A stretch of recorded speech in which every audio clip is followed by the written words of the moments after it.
देख कर बता दूंगी, कोई नहीं, फोन कर।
फ्लो का sheet.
Yeah, hello viewers.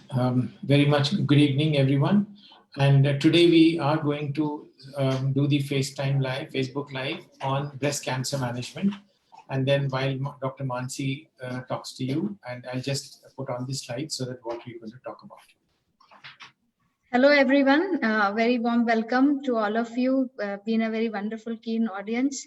So our Facebook Live sessions for breast cancer awareness, this is the third day today.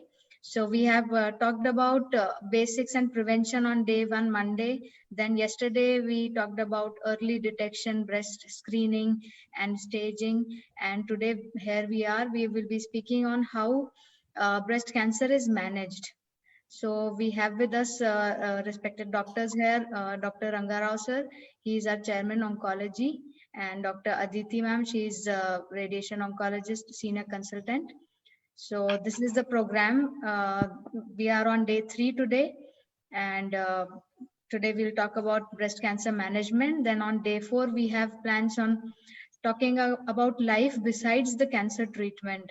So what are the social, psychological, financial implications, and what is happening while you are getting treated and after the treatment. And on day 5, we will be having this support group, and our heroes will be, our cancer survivors will be interacting with us. Over to you, sir. Thank you, Mansi. Thank you. And then, so as we are all aware of, we are running this program for 5 days. And on day 1, you had the basics and prevention. On day 2, you had the early detection is the key. So where we can do early detection, screening, and so on. And today is the day 3, and we're going to talk about the breast cancer management, how we manage the breast cancer. And tomorrow we have life besides treatment. So while the treatment is going on, something else is required. और भी जरूरत है, सिर्फ इलाज से पूरा काम नहीं होता है, पूरा जरूरतें कंप्लीट नहीं होती है. ट्रीटमेंट के साथ साथ बहुत चीजों की जरूरत पड़ती है, वो कल बात करेंगे डॉक्टर मानसी एंड पूरे बाकी एक्सपर्ट्स. एंड देन परसों यानी कि the day after tomorrow we will have interaction with our heroes, real heroes, जिन्होंने पूरा breast cancer को उसके लड़ाई करके they have won the war, and they have completely living normal life, and such people will talk to you so that you understand what actually goes behind the thing. And in case any time during this whole the conversation, if you have a question, please type in the box. And उसके बाद में भी अगर आपके पास में कोई query है, जो email ID यहाँ दिखाया है, उसमें आप अगर भेज देंगे हमें मिल जाएगा, और ये मोबाइल नंबर भी है आपका. एंड आपने अगर प्रीवियस सेशंस कभी आपने मिस किया है, please see them all so that you will have a comprehensive understanding of the breast cancer. आपको पूरा समझ में आएगा. ब्रेस्ट कैंसर शुरू के 5 घंटों का पूरा शो है, अलग अलग दिनों का. आप पूरा जरूर देखिएगा इसको फेसबुक पेज में, ये आपका पारस हेल्थ केयर फेसबुक पेज में ये सब आपका अवेलेबल है. जो आज हम लोग बात करेंगे, ब्रेस्ट कैंसर का इलाज कैसे होता है, उसमें क्या क्या किया जाता है, उसमें बातचीत करेंगे मैं, डॉक्टर रंगाराव, डॉक्टर मानसी चौहान हमारी जो सर्जिकल ऑन्कोलॉजिस्ट हैं, डॉक्टर आदित्य अग्रवाल जो हमारे रेडिएशन ऑन्कोलॉजिस्ट हैं. हम तीनों मिलकर के बात करेंगे. तो सबसे पहले डॉक्टर मानसी, मैं आपसे पूछूं, क्या आप तो ब्रेस्ट कैंसर के स्पेशलिस्ट हैं, क्या आप अकेले मैनेज करते हैं या आपके साथ में कोई टीम होगी, सब मिलकर के करते हैं, कैसे करते हैं आप? सो ब्रेस्ट कैंसर का जो मैनेजमेंट है उसमें सर्जरी एक पार्ट होता है. Surgery most of the patients को, चाहे वो स्टेज 1, 2 या 3 के हों, सर्जरी लगती है, लेकिन वो एक पार्ट ऑफ ट्रीटमेंट होता है. उसके अलावा भी बहुत कुछ होता है होलिस्टिकली जो पेशेंट को ट्रीटमेंट दिया जाता है. So starting from the diagnosis, जहाँ पर मैमोग्राफी और MRI, पेट CT स्कैन, तो imaging department, radiology department, nuclear medicine यहाँ इन्वॉल्वमेंट हो जाता है. से बायोप्सी, जहाँ पर हम बायोप्सी करते हैं, तो pathology department, then molecular diagnosis. So each and every step पे बहुत सारे डिपार्टमेंट्स, बहुत सारे डॉक्टर्स का इन्वॉल्वमेंट चाहिए होता है, तभी एक कॉम्प्रिहेंसिव तरीके से ब्रेस्ट कैंसर का ट्रीटमेंट हो सकता है. ये एक टीम एफर्ट है, ये एक टीम स्पोर्ट्स की तरह है. जैसे in childhood we used to play that game passing the parcel, तो उस तरीके से नहीं है कि एक पार्ट खत्म हो गया और फिर नेक्स्ट डिपार्टमेंट में चले गए. It is more like a team, जहां पर हो सकता है कि फील्ड में एट अ टाइम पूरी टीम प्रेजेंट नहीं होगी, लेकिन पूरी टीम को एज अ टीम स्पोर्ट ही चलना होता है। They are there since the beginning, जैसे मैच शुरू होता है तब से पूरी टीम इन्वॉल्व है और पूरा मैच खत्म करके ही टीम हटती है। पर फील्ड पे कोई ना कोई आता रहता है, तो जब सर्जरी है तो सर्जरी की तब टाइम पे सर्जन फील्ड में आ जाएगा। थैंक यू डॉक्टर मानसी कि मैं आप अकेले मैनेज नहीं करेंगे, पूरी टीम भी मैनेज करेंगे। एक टीम का important member apart from the surgeon is radiation oncologist, radiation जो रेडियोथेरेपी देते हैं डॉक्टर आदित्य, वो भी अपना टीम कैसे वो इन्वॉल्व करती हैं। वो देखने में अकेली है रेडियोथेरेपी डिपार्टमेंट ऐसा लगता है, पीछे क्या क्या होता है वो आपको डॉक्टर आदित्य बताएंगे। So as Dr.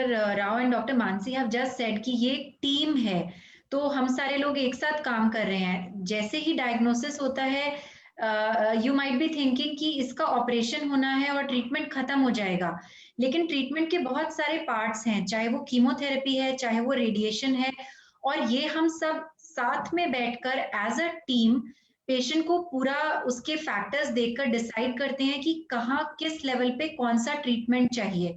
Almost every patient will require one form of the treatment or the other at different steps. अगर किसी को पहले कीमोथेरेपी चाहिए उसके बाद सर्जरी चाहिए, तो किसी को पहले सर्जरी चाहिए उसके बाद रेडिएशन और फिर कीमोथेरेपी चाहिए। सो इट्स अ टीम, हम सब साथ में काम करते हैं and involvement of everyone is important, and involvement शुरू से इम्पोर्टेंट है सो दैट हम पेशेंट के लिए बेस्ट डिसीजन ले पाते हैं, आपके लिए बेस्ट डिसीजन ले पाते हैं कि आपके लिए सबसे ज्यादा इम्पोर्टेंट आउटकम के लिए कौन सा सीक्वेंस रहेगा। Right, so thank you doctor Aditya. I think team members में ये मैं टीम बता दूं, जैसे सर्जिकल ऑन्कोलॉजिस्ट हैं डॉक्टर मानसी जैसे, वो अपनी पूरी टीम के साथ में, डॉक्टर आदित्य अग्रवाल रेडिएशन के ऑन्कोलॉजिस्ट उनकी पूरी टीम के साथ में, मेडिकल ऑन्कोलॉजी जो में हमारा ट्रीटमेंट है उनके साथ में, हमारे पूरे टीम के साथ, और एक इम्पॉर्टेंट मेंबर और है जो नर्सिंग है, न्यूट्रिशन वाले हैं, सीटी स्कैन पेट स्कैन करते हैं, physiotherapy rehabilitation, body imaging. Because इस समय जब ब्रेस्ट कैंसर का ट्रीटमेंट चल रहा होता है, पेशेंट को एक ऐसे दौर से गुजरना पड़ता है जिससे उनके बाल का, उनका इमेज का काफी फर्क पड़ जाता है, चाहे सर्जरी, चाहे रेडिएशन, चाहे कीमोथेरेपी के कारण। उसके साथ साथ में उनका वो भी ख्याल रखना पड़ता है, उनको साइकोलॉजिकल सपोर्ट बहुत चाहिए। And another most important person is their family member who is taking care of their thing and the family members। ये पूरे मिलकर के टीम, ये हम नहीं बोल रहे कि सिर्फ मेडिकल टीम है, इस टीम में आप भी शामिल हैं as a patient, as a care giver and as a family member, right? So now we go on to the multimodal treatment। जैसे अभी doctor Mansi, you know that alone as a surgeon you cannot manage। What exactly is a multimodal treatment and you know who are all the members? आप बताएंगे थोड़ा इसमें जो treatment क्या क्या हिस्से होते हैं, कैसे होता है? Right sir, so multi modal या मल्टी डिसिप्लिनरी ट्रीटमेंट या थेरेपी से मतलब होता है कि हम डिफरेंट डिपार्टमेंट्स और डिफरेंट थेरेपीज यहाँ पर एक साथ काम करेंगे। तो किसी भी ब्रेस्ट कैंसर के पेशेंट के लिए हम ब्रॉडली दो कैटेगरी में डिवाइड कर सकते हैं, लोको रीजनल ट्रीटमेंट मतलब local and regional treatment, and systemic treatment. तो लोकल एंड रीजनल ट्रीटमेंट जो है उसमें आता है सर्जरी एंड रेडिएशन। जो डिजीज वहीं पर है उस रीजन को या लोकली ट्रीट कर, ये दोनों मोडालिटीज जो हैं ये लोकल ट्रीटमेंट उस एरिया को ट्रीट करती हैं। लेकिन सिस्टमिक मतलब जो बॉडी में खून के अंदर जो सेल्स हैं उनको ट्रीट करता है, वो सिस्टमिक थेरेपी है। तो उसमें chemotherapy, hormonal therapy, then targeted therapy and immunotherapy आता है।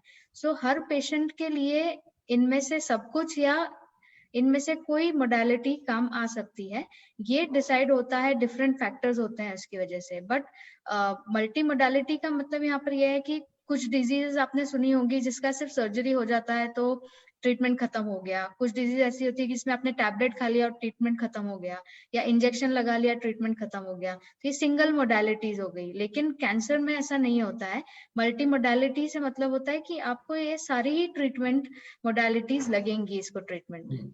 सो thank you doctor Mansi. So इसका आपने तो सुना होगा, कभी लड़ाई होती है उसमें एयरफोर्स होता है, नेवी होती है, टैंक्स होते हैं, आर्टिलरी होते हैं, जवान होते हैं, हर तरह के उसमें इंजीनियर्स होते हैं, बहुत सारे लोग होते हैं एक लड़ाई जीतने के लिए, और हर एक से साथ में टेलीफोनिक कम्युनिकेशंस होते हैं। ऐसे ही कैंसर भी एक जंग है, उस जंग में जब आप कैंसर से लड़ रहे होंगे, आपके पास में इतने सारे हथियार हैं, एक सर्जन है, एक रेडिएशन ऑन्कोलॉजिस्ट है, एक मेडिकल ऑन्कोलॉजिस्ट है। जैसे डॉक्टर मानसी ने बताया, सर्जरी और रेडिएशन आपके ब्रेस्ट का ट्यूमर के पास में और उसके पास में जो एक्सिला बगल में है उसका इलाज करेंगे। जो chemotherapy, hormonal therapy, immunotherapy, targeted therapy, ये पूरा बदन में जाकर के इसके बारे में और भी बातचीत करेंगे। इसे कहते हैं मल्टी मॉडल थेरेपी। बहुत सारे पेशेंट्स को सभी चीजों की जरूरत पड़ती है, कुछ लोगों को एक या दो की जरूरत पड़ती है, डिपेंड करता है कि क्या स्टेज है, क्या वो अभी आगे हम लोग आगे चल के बातचीत करेंगे। 2-3 चीज मैं और ये बताना चाहता हूँ कि पिछले सालों से, इतने डिकेड से, मैंने 70 से लिया है, हर डिकेड में यानी कि 10-10 साल में हर बार तरक्की हुई है रिजल्ट्स के क्योर रेट्स में। ब्रेस्ट कैंसर जैसे 70 में 50% क्योर होते थे पूरे वर्ल्ड में, और आजकल यानी कि ये भी 10 साल पुराना है, ऑलमोस्ट 85% क्योर होते हैं। बहुत बढ़िया क्योर पहले से हुआ है। यानी कि हर साल नए तरकीब, नए टेक्निक्स, नए दवाइयां, नए चीजें आती हैं, उससे क्योर का रेट बढ़ते जा रहा है। और अगला चीज ये है कि स्टेज वाइज जो सर्वाइवल है, हम लोग सोचते हैं ब्रेस्ट कैंसर क्योर नहीं होता है, बिल्कुल नहीं है। इसके स्टेज 0, 1, 2, 3 और 4 होते हैं, उसके बारे में थोड़ी में बात करेंगे दोबारा। और स्टेज 0 यानी कि बिल्कुल उसमें कैंसर शुरुआत होने से पहले वो 100% सर्वाइव करते हैं। एंड स्टेज 1 में 98% स्टेज होती है, सर्वाइवल होती है। स्टेज 2 यानी 93%, स्टेज 3 72% और स्टेज 4 में 28% सर्वाइवल होते हैं 5 साल तक। तो अभी डॉक्टर मानसी, ये जो स्टेज 0 बोलते हैं, स्टेज 0 क्या होता है? हमने लोगों ने तो सुना होगा कि स्टेज 1, 2, 3, 4 होता है, but what is that stage 0? So stage 0 मतलब ये एक नॉन इन्वेजिव स्टेज है, जहाँ पर कैंसर सेल्स जो है वो बन तो गई हैं, लेकिन उसने अभी तक एक बेसमेंट मेम्ब्रेन जो कहते हैं, एक बैरियर होता है जो सेल का, वो क्रॉस नहीं किया है। सो ये नॉन इन्वेजिव जो स्टेज है, इसको इन सीटू भी कहते हैं। अगर ये डक्टल सेल्स में होती है तो ductal carcinoma in situ DCIS कहते हैं, अगर लोब्यूलर सेल्स में होती है तो LCIS कहते हैं। सो ये बेसिकली एक समझने के लिए कह सकते हैं कि प्री कैंसरस स्टेज है। मतलब ये कैंसर अभी तक अपने बैरियर को क्रॉस नहीं कर पाया है, लेकिन अगर हम इसे ट्रीट नहीं करते हैं तो ये कैंसर में कन्वर्ट हो जाएगा। तो इस स्टेज में, मतलब जो बैरियर से क्रॉस हुआ भी नहीं है कैंसर, प्री कैंसर से, इस स्टेज में अगर हमने ट्रीटमेंट कर दिया पेशेंट का, तो 100% सर्वाइवल रेट है, which is very good. Right, thank you. And so that means आप अच्छा सा ट्रीटमेंट कराएंगे अपना स्टेज के हिसाब से। इसमें 2-3 चीजें याद रखना है आपने। नंबर 1, अगर कोई पेशेंट का स्टेज 1 में डायग्नोसिस हो गया तो इनकी सर्वाइवल 98% है, लगभग 100%।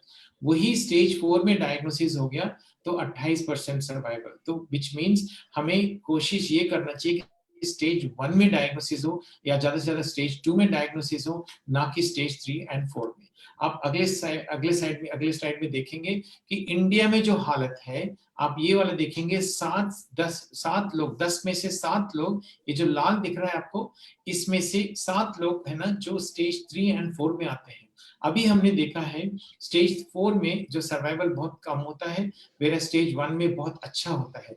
हमें चाहिए कि स्टेज 1 एंड 2 में है, जो वेस्ट में होता है, इंडिया में हमेशा वो लेट में आते हैं। ये चीज हमने कम करना है। वो हो सकता है आपकी जागरूकता के तहत, यानी कि अवेयरनेस, आपको जानकारी होने से, और कल जैसे बताया था ब्रेस्ट सेल्फ एग्जामिनेशन, स्क्रीनिंग, इन सबसे। और दूसरा, हमारे जो परसेंटेज ऑफ पेशेंट्स जो डेथ हो जाती है फर्स्ट ईयर में, उनके फर्स्ट 5 इयर्स में बहुत ज्यादा है। 70% लोगों की डेथ होती है बिकॉज 7% पेशेंट, 7 और 10 में से पेशेंट, ये सब एडवांस स्टेज में आते हैं। ये बहुत खराब बात है, बट हमें इसको चेंज करना है। वो चेंज करने के लिए डॉक्टर्स की नहीं, आपको जरूरत है। इंपॉर्टेंट चीज ये मैं बताना चाहता हूँ कि इंडिया में आप पूरा एवरेज का रिजल्ट निकालेंगे तो वो थोड़ा खराब है, क्योंकि मैक्सिमम लोग स्टेज 3 एंड 4 में आते हैं। But doctor Aditi and doctor Mansi, doctor Aditi बताएंगे, अगर मान लीजिए कोई औरत है, पेशेंट है, जिनको स्टेज 2 हो गया है, उनको यूएस में ट्रीटमेंट कराएंगे, उनको इंडिया में ट्रीटमेंट कराएंगे, आप समझती हैं कि कोई रिजल्ट में फर्क होगा?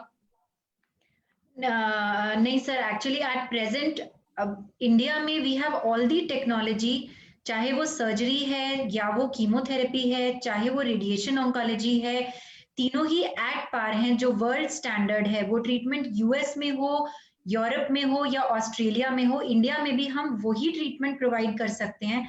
And our results are equivalent. अगर किसी स्टेज 2 का ट्रीटमेंट वहां होगा और यहाँ स्टेज 2 का ट्रीटमेंट उसी मैनर में प्रॉपरली होगा, तो द रिजल्ट्स आर इक्विवेलेंट। यही 93% का इंडिया में भी मिलेगा। इंडिया का खराब एवरेज इसलिए है क्योंकि मेजॉरिटी, जैसा आप अभी बता रहे थे, मेजॉरिटी एडवांस स्टेज में प्रेजेंट करते हैं। Thank you. I think very important point कि जो स्टेज टू स्टेज, अगर स्टेज 2 यहाँ पर हुआ है चाहे अमेरिका में हुआ है, ट्रीटमेंट वही मिलेगा, रिजल्ट वही रहेगा। बट हमारे सब स्टेज अगर 2 हुए तो अमेरिका के जैसे ही हमारे पास भी रिजल्ट रहेगा। That is important point to make it right. And then हमें ये कोशिश करनी चाहिए मैक्सिमम नंबर अर्ली स्टेजेस में आ जाए, ना कि लेट स्टेजेस में आ जाए। तो ये तो हमने देख लिया है। और एक कैंसर जर्नी होती है, जो पेशेंट जब उनको सिम्टम्स आते हैं, ब्रेस्ट लंप आता है, कुछ भी आता है, सस्पिशन होता है, उसके बाद में उनके टेस्ट होते हैं, बायोप्सी होती है, उसके बाद में स्टेजिंग, आपने कल सुना है कि स्टेजिंग में पेट स्कैन या कुछ करते हैं। तो डॉक्टर मानसी, आप ये बताएं कि ये स्टेजिंग होता क्या है, लोगों को बताएं कि why do we have to say the stage, what is the importance of this. अगर हम लोग स्टेज 1 इंडिया में बोलते हैं, वही स्टेज वहां पे भी माना जाएगा अमेरिका में भी कि नहीं, ये थोड़ा बताएं। Right, sir. So once the diagnosis of breast cancer is made by biopsy, then the next step is doing staging. So staging का मतलब होता है कि हम एक स्टेज असर्टन करते हैं। स्टेज जैसे आपने बताया सर 0 to 4 है। सो कौन से स्टेज में वो पेशेंट आता है, ये स्टेज की जो डेफिनेशन है, ये वर्ल्ड वाइड फिक्स डेफिनेशन है, इसका क्लासिफिकेशन फिक्स होता है। उस क्लासिफिकेशन के हिसाब से आप कहीं पर भी जाएंगे तो वो स्टेज एक स्टैंडर्डाइज प्रोसेस है। स्टेज 3 अगर हम बोलते हैं, कोई किसी भी डॉक्टर को अगर आपने बोल दिया कि स्टेज 3 ब्रेस्ट कैंसर है, तो वो वर्ल्ड वाइड में कहीं भी समझ सकते हैं कि स्टेज 3 का क्या मतलब है, उसके क्या कंपोनेंट्स हो सकते हैं। सो एक तो प्रोसेस इसका स्टेजिंग का जरूरी है स्टैंडर्डाइजेशन के लिए, ताकि बाद में डेटा मेंटेन करना है या जो भी ट्रांसफर ऑफ इंफॉर्मेशन है, क्लिनिशियन की समझ है, वो बन सकती है इससे। सेकेंड, पेशेंट के लिए स्टेजिंग इसलिए जरूरी है क्योंकि स्टेज के हिसाब से ट्रीटमेंट डिसाइड होता है। किस स्टेज में है पेशेंट, उस हिसाब से उसे क्या क्या ट्रीटमेंट मिलना चाहिए, किस सीक्वेंस में ट्रीटमेंट मिलना चाहिए, या उस ट्रीटमेंट का इंटेंट क्या है, ये सारी चीजें हमें। डॉक्टर मानसी, बीच में रोक रहा हूँ, बट ये जो गाइडलाइंस है ये इंटरनेशनल है कि ये आप अपने बनाते हैं या डॉक्टर आदित्य अपना बनाएंगे, कैसा है ये सब इंटरनेशनली? ये गाइडलाइंस सारे इंटरनेशनल हैं। सो स्टेज 1 की जो डेफिनेशन है या स्टेज 2 की जो डेफिनेशन है, वो इंटरनेशनल गाइडलाइंस के हिसाब से बनती है। एंड ये गाइडलाइंस जो है ये भी साल दर साल रिन्यू होती जाती हैं, अपडेट होती जाती हैं। बट ये गाइडलाइंस वर्ल्ड वाइड कहीं पर भी जाएंगे तो डिफाइंड गाइडलाइंस है। जी सर, ट्रीटमेंट के बारे में, ट्रीटमेंट का गाइडलाइंस भी है हर जगह? जी सर, जैसे स्टेजिंग का गाइडलाइन है, सिमिलरली ट्रीटमेंट का भी गाइडलाइन है कि स्टेज 1 अगर है तो उसका ट्रीटमेंट क्या होना चाहिए, इसका भी गाइडलाइन है।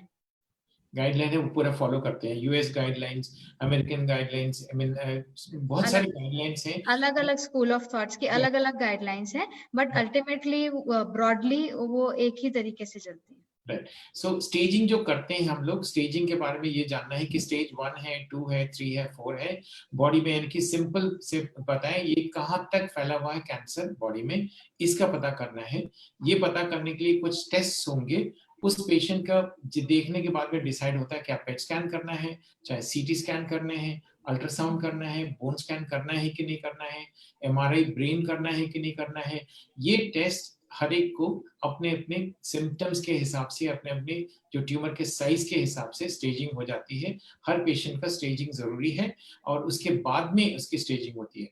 और कुछ और स्टेजिंग होती है जो ऑपरेशन के बाद में ही पता चलता है। हम लोग शुरू में सोचते हैं कि बहुत छोटा गिल्टी है, ऑपरेशन कर देते हैं, ऑपरेशन करने के बाद में जो पूरी रिपोर्ट आ जाती है उससे पता चलता है ये तो स्टेज सिर्फ इसमें ट्यूमर में नहीं है, लिम्फ नोड्स में भी है। यानी कि स्टेजिंग जो है, हम जो ऑपरेशन से पहले सोचते हैं और ऑपरेशन के बाद में जो होता है उसमें फर्क आ सकता है। यानी कि उसके लिम्फ नोड्स में आने से, कहीं और आने से स्टेजिंग बदली हो सकता है, अच्छे के लिए भी और थोड़ा खराब के लिए भी। ऐसा होता है डॉक्टर मानसी कि स्टेज आपने कुछ सोचा है और बाद में अलग से निकल आता है? जी sir, very rightly said. Staging actually 2 step का प्रोसेस है। First step is clinical staging, जो हम देखते हैं क्लिनिकल एग्जामिनेशन में और इमेजेस से हमें जो मिलता है। And second step is pathological staging, जो ऑपरेशन करने के बाद एक्चुअली जब हमारे पास में स्पेसिमेन आ जाता है कि ट्यूमर का साइज क्या है या लिम्फ नोड कितने हैं, तो उससे जो स्टेज हमें पता चलती है वो पैथोलॉजिकल स्टेज होती है, जो फाइनल स्टेज होती है। Right. So thank you very much. Right. So Dr. Aditi, just there's one thing which is mentioned here कि staging के बाद में फिर क्या होता है? आप पेशेंट की बायोप्सी हो गई, पता चल गया ब्रेस्ट कैंसर है, स्टेज भी पता चल गया, स्टेज 2 और 3 है, उसके बाद में होता क्या है पेशेंट कैंसर के जर्नी में? एक बार उसकी स्टेज डिसाइड हो गई है, उससे हमें ये इन्फॉर्मेशन मिलती है कि उसका ट्रीटमेंट किस तरह का होना चाहिए, उसका इंटेंट ऑफ ट्रीटमेंट क्या है, विच विल डिपेंड ऑन उसकी स्टेज क्या है। इंटेंट का मतलब है कि क्या हम बीमारी को पूरी तरह से क्योर, खत्म करने की, 100% किल करने की कोशिश कर रहे हैं बीमारी को, या फिर हम बीमारी को पूरी तरह से ठीक नहीं कर सकते हैं, हम सिर्फ सिम्टम्स को कम करने की कोशिश कर रहे हैं, तकलीफ को कम करने की कोशिश कर रहे हैं, इफ पॉसिबल थोड़ी लाइफ बढ़ाने की कोशिश कर रहे हैं। तो जैसा कि इंटेंट ऑफ ट्रीटमेंट हम बात करते हैं पेशेंट से क्यूरेटिव है या पैलिएटिव है, तो यूजुअली जो स्टेज 1, 2, 3 का कैंसर होता है, स्टेज 4 के भी अगर डिजीज बर्डन कम है, कम जगह पे कैंसर है, तो हम उसको 100% ठीक कर सकते हैं, दैट इज क्योर।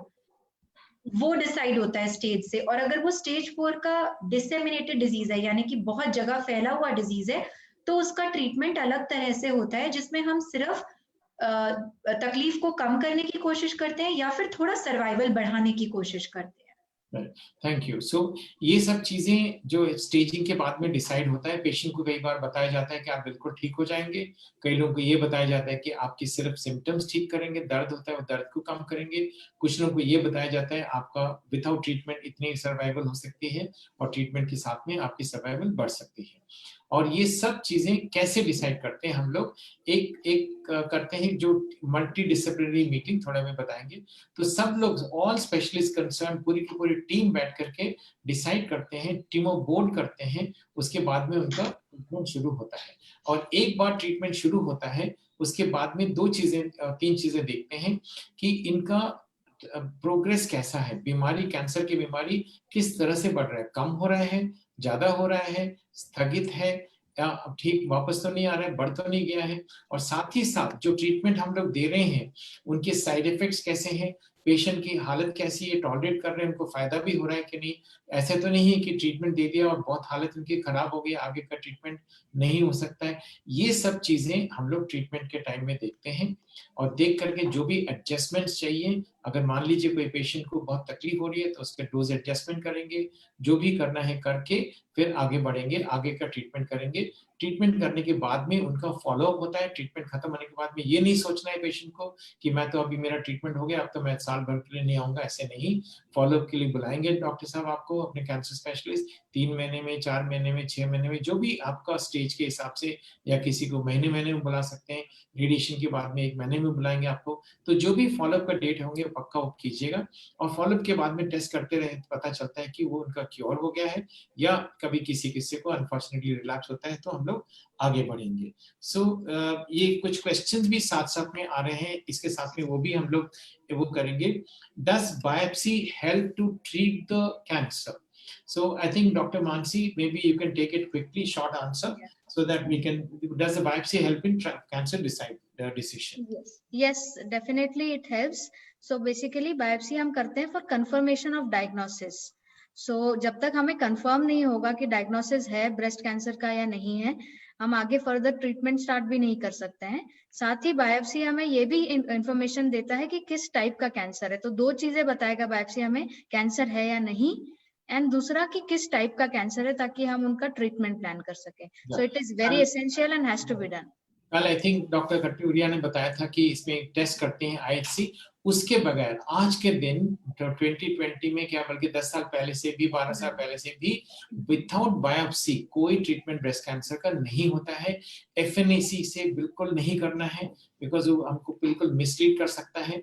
हमें पेशेंट का डायग्नोसिस पता करना है, कंफर्म करना है, और किस तरह का कैंसर है बायोप्सी से पता चलता है, तभी जाके हम लोग कर पाएंगे। सो एक और है, डॉक्टर आदित्य बताएंगे, एक डायग्नोसिस के बाद, स्टेज के बाद में एक ट्यूमर बोर्ड होता है, लोग सुनते हैं ट्यूमर बोर्ड के बारे में, और ये क्या होता है ट्यूमर बोर्ड? डॉक्टर आदित्य थोड़ा बताएंगे ट्यूमर बोर्ड एंड मल्टीडिसिप्लिनरी क्या होता है, कौन कौन अटेंड करते हैं, क्या करते हैं, पेशेंट के लिए क्या फायदा है, थोड़ा इसके बारे में जानकारी दे प्लीज।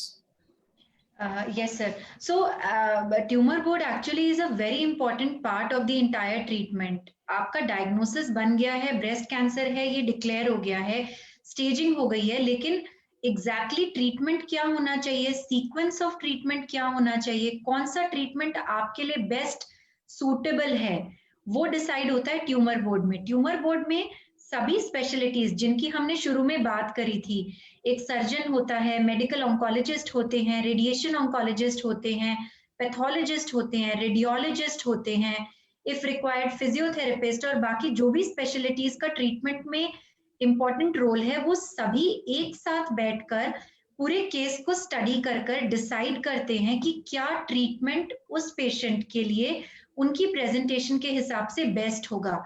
इसका फायदा ये होता है कि हमें शुरू से ही पूरी टीम को पता होता है कि ये पेशेंट है, इनको शुरुआत में ये बीमारी थी, तो सपोज कीमोथेरेपी पहले मिल गई, ट्यूमर श्रिंक हो गया, अब सर्जन को बाद में सर्जरी करनी है, so the surgeon will understand कि इनिशियल ट्यूमर का ये एक्सटेंट था। अगर सर्जन बाद में देखेंगे तो the surgeon may not understand कि शुरू में एक्सटेंट क्या थी। लाइकवाइज अगर रेडिएशन ऑन्कोलॉजिस्ट को रेडिएशन करना है, वो सर्जरी के बाद आएंगे तो इनिशियल उसकी क्या लोकेशन थी, उससे क्या प्रॉब्लम्स हो सकती हैं, रेडिएशन की प्लानिंग कैसे करनी है, that may not be that good.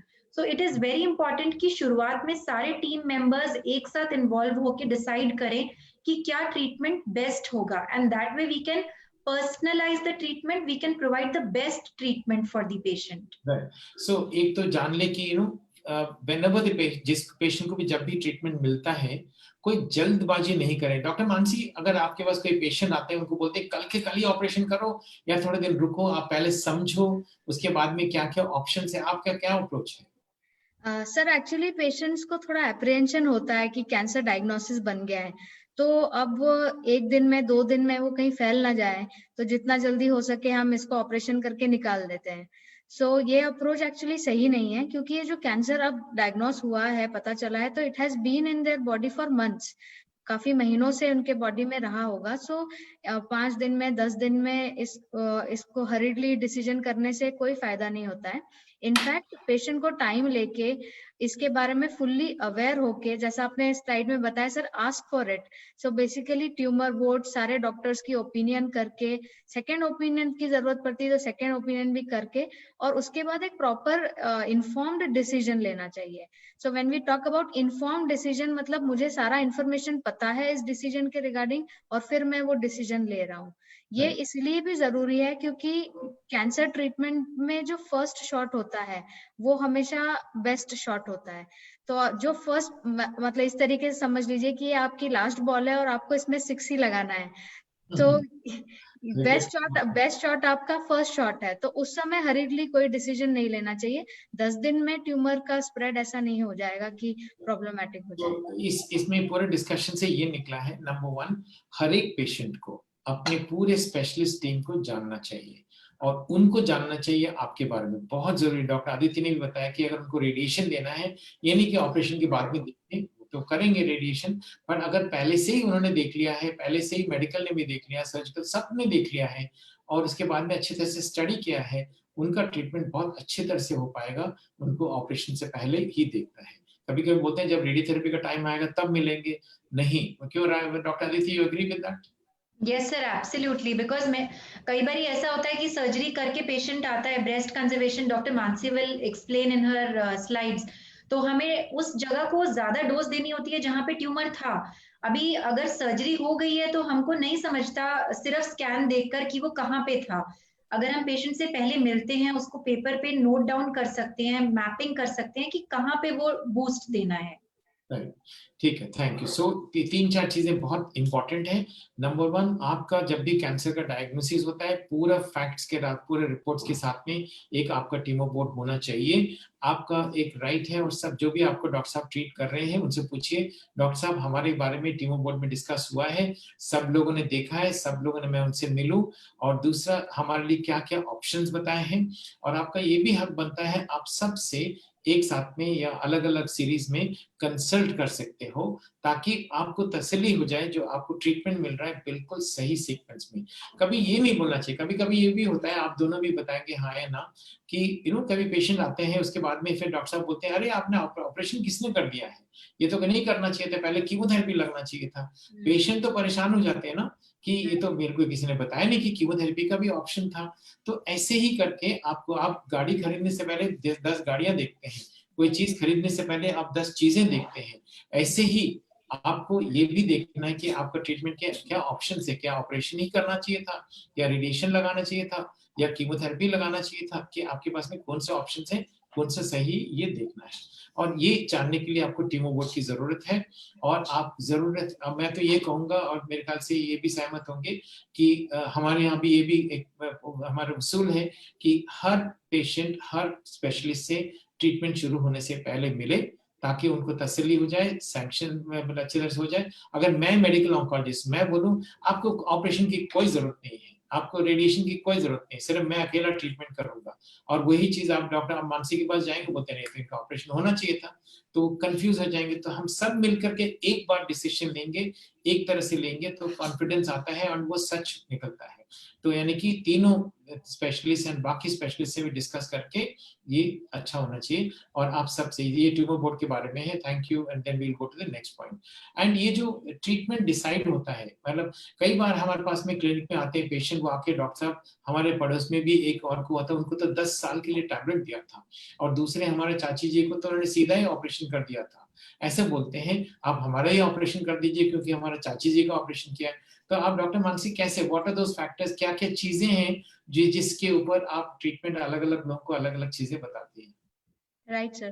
So every patient का treatment personalized होता है, sir, because every patient is different and every disease is different. So breast cancer में भी बहुत type के cancers होते हैं. Then stage के बारे में भी हमने बात किया. Then markers जो बहुत important है आज की तारीख में, कि जो molecular markers हैं, subtypes हैं, हार्मोन पॉजिटिव है पेशेंट, या HER2 न्यू जो जीन है वो पॉजिटिव है या नेगेटिव है, या ट्रिपल नेगेटिव है, तीनों ही मार्कर्स नेगेटिव हैं। सो ये सारे फैक्टर्स हैं जो ट्यूमर को क्लासिफाई करते हैं। तो एक तो हो गए ट्यूमर फैक्टर या डिजीज फैक्टर्स, और दूसरी तरफ हो गए पेशेंट फैक्टर, कि आप एज क्या है, मेनोपॉजल स्टेटस क्या है, या फिर कोई कंडीशन, कोई कोमॉर्बिडिटी तो नहीं है, डायबिटीज या हार्ट कंडीशन तो नहीं है, ये सारे, फाइनेंशियल स्टेटस क्या है, देन लॉजिस्टिक्स ऑफ कोर्स, कि आप कहीं और से ट्रैवल करके आ रहे हैं ट्रीटमेंट करने। सो बहुत सारे फैक्टर्स मिलके एक ट्रीटमेंट प्लान बनाते हैं, which is actually personalised for you, because you as a patient are unique as an individual, and the disease which you are having is also unique within yourself. So इसका comparison नहीं हो सकता है कि हमारे जो नेबर थे उनका ऐसा ऐसा हुआ था, या हमारे रिलेटिव का तो ये ट्रीटमेंट हुआ था. So this is a very important understanding. So I think ये सब फैक्टर्स देख करके करते हैं। तो एक पेशेंट से दूसरे पेशेंट का ट्रीटमेंट बिल्कुल अलग हो सकता है, क्योंकि उनका स्टेज, उनका किस्म बिल्कुल अलग होता है। ये हमारे नेबर्स हैं, इसीलिए उनको भी ऐसे किया था, हमारे भी ऐसे करो, बिल्कुल सही नहीं है, वो आपके स्टेज के ऊपर। और दूसरी चीज इंपॉर्टेंट एक और चीज है, जैसे जैसे हम लोग बढ़ते जाते हैं, ट्रीटमेंट के गाइडलाइंस भी बढ़ती अलग होती जाती है। जो हम लोग 10 साल पहले ट्रीटमेंट करते थे, आजकल नहीं कर रहे हैं, और जो अभी जो कर रहे हैं वो 10 साल पहले नहीं करते थे। सो ऐसे करके ट्रीटमेंट में भी चेंज आते रहता है। रेडिएशन में भी डॉक्टर आदित्य बताएंगे कि शायद अलग अलग आगे जाके बताएंगे कि ये ना रेडिएशन के टेक्निक्स चेंज हो गए, सर्जरी के टेक्निक्स चेंज हो गए, दवाइयों का चेंज हुआ है, ये सब भी होता है। तो जब भी कोई आपको, आप ट्रीटमेंट के लिए कोई जल्दबाजी ना करें, और अच्छी तरह से आप अपनी बीमारी के बारे में समझें, सब डॉक्टर से संपर्क करें। जब तसल्ली हो जाएगा, this is the best, and you can even have a second opinion. आप चाहे तो एक और डॉक्टर से मिल सकते हैं, उनकी भी राय ले सकते हैं। तो ये मैं बता दूं आपको, कुछ अगले स्लाइड्स में मैंने एक कुछ बॉक्स बनाया आपका सिंपली अंडरस्टैंडिंग के लिए, कि जो ऑप्शंस होते हैं हमारे पास, जो टूल्स होते हैं ट्रीटमेंट के लिए, ब्रेस्ट कैंसर के लिए, एक तो ऑपरेशन, जो सर्जरी होती है, किस तरह का ऑपरेशन, वो हम लोग आगे बात करेंगे। एक रेडिएशन, वो भी डॉक्टर आदित्य बताएंगे आपको थोड़ी देर के बाद में। और तीसरा है कीमोथेरेपी, जो कीमोथेरेपी देते हैं, कीमोथेरेपी जो दवाइयां होती हैं, जो इंजेक्शन के द्वारा दी जाती है, वो पूरे बदन में जाकर के कैंसर सेल्स को किल करती है, और कुछ नॉर्मल सेल्स को भी किल करती है। टारगेटेड थेरेपी, वो भी इंजेक्शंस होते हैं। कई पूछते हैं कि ये टारगेटेड थेरेपी होता क्या है, क्या एक कोई सुई देते हैं, कोई रेशन देते हैं, कोई ऑपरेट करते हैं। टारगेटेड थेरेपी भी इंजेक्शन होता है, वो भी कीमोथेरेपी के साथ साथ में या थोड़ा अलग से दिया जाता है।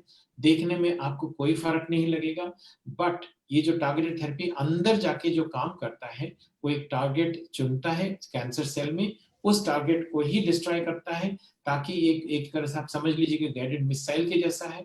तो और उसको डिस्ट्रॉय करता है। वो टारगेट थेरेपी तभी हम लोग यूज करते हैं जब वो टारगेट का टेस्ट पॉजिटिव आता है। तो जैसे कि HER2 पॉजिटिव आया है ब्रेस्ट कैंसर में, तो उनको HER2 पॉजिटिव के लिए टारगेटेड थेरेपी देंगे। ERPR पॉजिटिव का आता है तो इनको ERPR का टारगेटेड थेरेपी देंगे। उस तरह का ये होगा। और अगला टूल हमारे पास में है जो हार्मोनल थेरेपी, वो इनको देते हैं जब ERPR positive hormone factors positive आती हैं, वो उनको देते हैं। इम्यूनोथेरेपी कुछ पेशेंट्स को देते हैं। ये हमारे पास पूरे हथियार हैं। हर एक पेशेंट में ये हथियार यूज नहीं किया जाता है, कुछ में कुछ यूज करते हैं। जैसे डॉक्टर मानसी और आदित्य बता रहे थे, हर एक पेशेंट में हर चीज का इस्तेमाल किया जाता नहीं है। किसी की छोटी लड़ाई होती है, 4 इन्फेंट्री वालों से काम चल जाता है। कोई बहुत बड़ी लड़ाई होती है, उसमें आपको एयरफोर्स चाहिए, नेवी चाहिए, आर्मी चाहिए। उसी तरह से हम लोग ये हथियार भी यूज करते हैं। जैसे कि आप ये देखेंगे, पहले कुछ अर्ली स्टेजेस में सिंपलेस्ट होता है, ऑपरेशन किया, छोटा सा ट्यूमर है, ERPR पॉजिटिव है, उनको हार्मोन थेरेपी से काम चल जाता है। बट ये इसका मतलब ये नहीं कि हर एक को, मेरे दादी जी को ऐसा हुआ, इसका मतलब ये नहीं कि मुझे भी ऐसे ही होगा ट्रीटमेंट, नहीं, इनका अलग होगा। ये ट्रीटमेंट स्टेज और टाइप के हिसाब से होगा। कुछ लोगों को ऑपरेशन होगा, उसके बाद में रेडिएशन होगा, उसके बाद में हार्मोनल थेरेपी। उनका शायद कुछ नोट्स थे, कुछ कंडीशन जो डॉक्टर आदित्य बताएंगे कि वे इनको रेडिएशन की जरूरत है, उनको ये मिलता है। और कुछ लोगों को सर्जरी होगी, उसके बाद में ऑपरेशन होगा, कीमोथेरेपी होगा, उसके बाद में हार्मोन थेरेपी होगा, इनको रेडिएशन की जरूरत नहीं है। उसका अगर मान लीजिए ग्रेड अलग है। कुछ और लोगों को ऑपरेशन के बाद में कीमोथेरेपी भी चाहिए, रेडिएशन भी चाहिए, हार्मोनल थेरेपी भी चाहिए। ये भी एक सीक्वेंस होता है कई लोगों में। कुछ लोगों में जैसे HER2 पॉजिटिव अगर आता है, पहले ऑपरेशन हो गया, फिर कीमोथेरेपी हो गया। कीमोथेरेपी के साथ साथ में ही हम लोग टारगेटेड थेरेपी देते हैं, वो इंजेक्शन दोनों काफी लंबा, इसका 6 महीने से लेके 1 साल तक इनका लंबा कोर्स होता है। उसके बाद में कभी रेडिएशन मिलता है हमको, फिर हार्मोन थेरेपी मिलता है। ये भी एक सीक्वेंस है कुछ पेशेंट्स में। और कुछ पेशेंट जो बहुत बड़ा ट्यूमर होता है, वो उनको कीमोथेरेपी देते हैं, और उनका HER2 पॉजिटिव है तो उनको टारगेटेड थेरेपी भी देते हैं। जैसे आपने लाल निशान देखा है, ट्यूमर काफी बड़ा है, जो डॉक्टर मानसी बोलेंगे ऑपरेशन नहीं करना है, इनको पहले कीमोथेरेपी देके इनको छोटा करने, जैसे ये वाला डॉट है, उस समय डॉक्टर मानसी ऑपरेशन करेंगे उस समय। उसके बाद में डॉक्टर आदित्य उनको रेडिएशन देंगे, उसके बाद में हार्मोन थेरेपी देंगे। ये चीज, ये सीक्वेंस जो है डॉक्टर मानसी और उसके बाद में डॉक्टर आदित्य थोड़ा बताएंगे, ये किस तरह से आप ये सोचते हैं कि भी पहले इनको कीमोथेरेपी और टारगेटेड थेरेपी दिया जाए।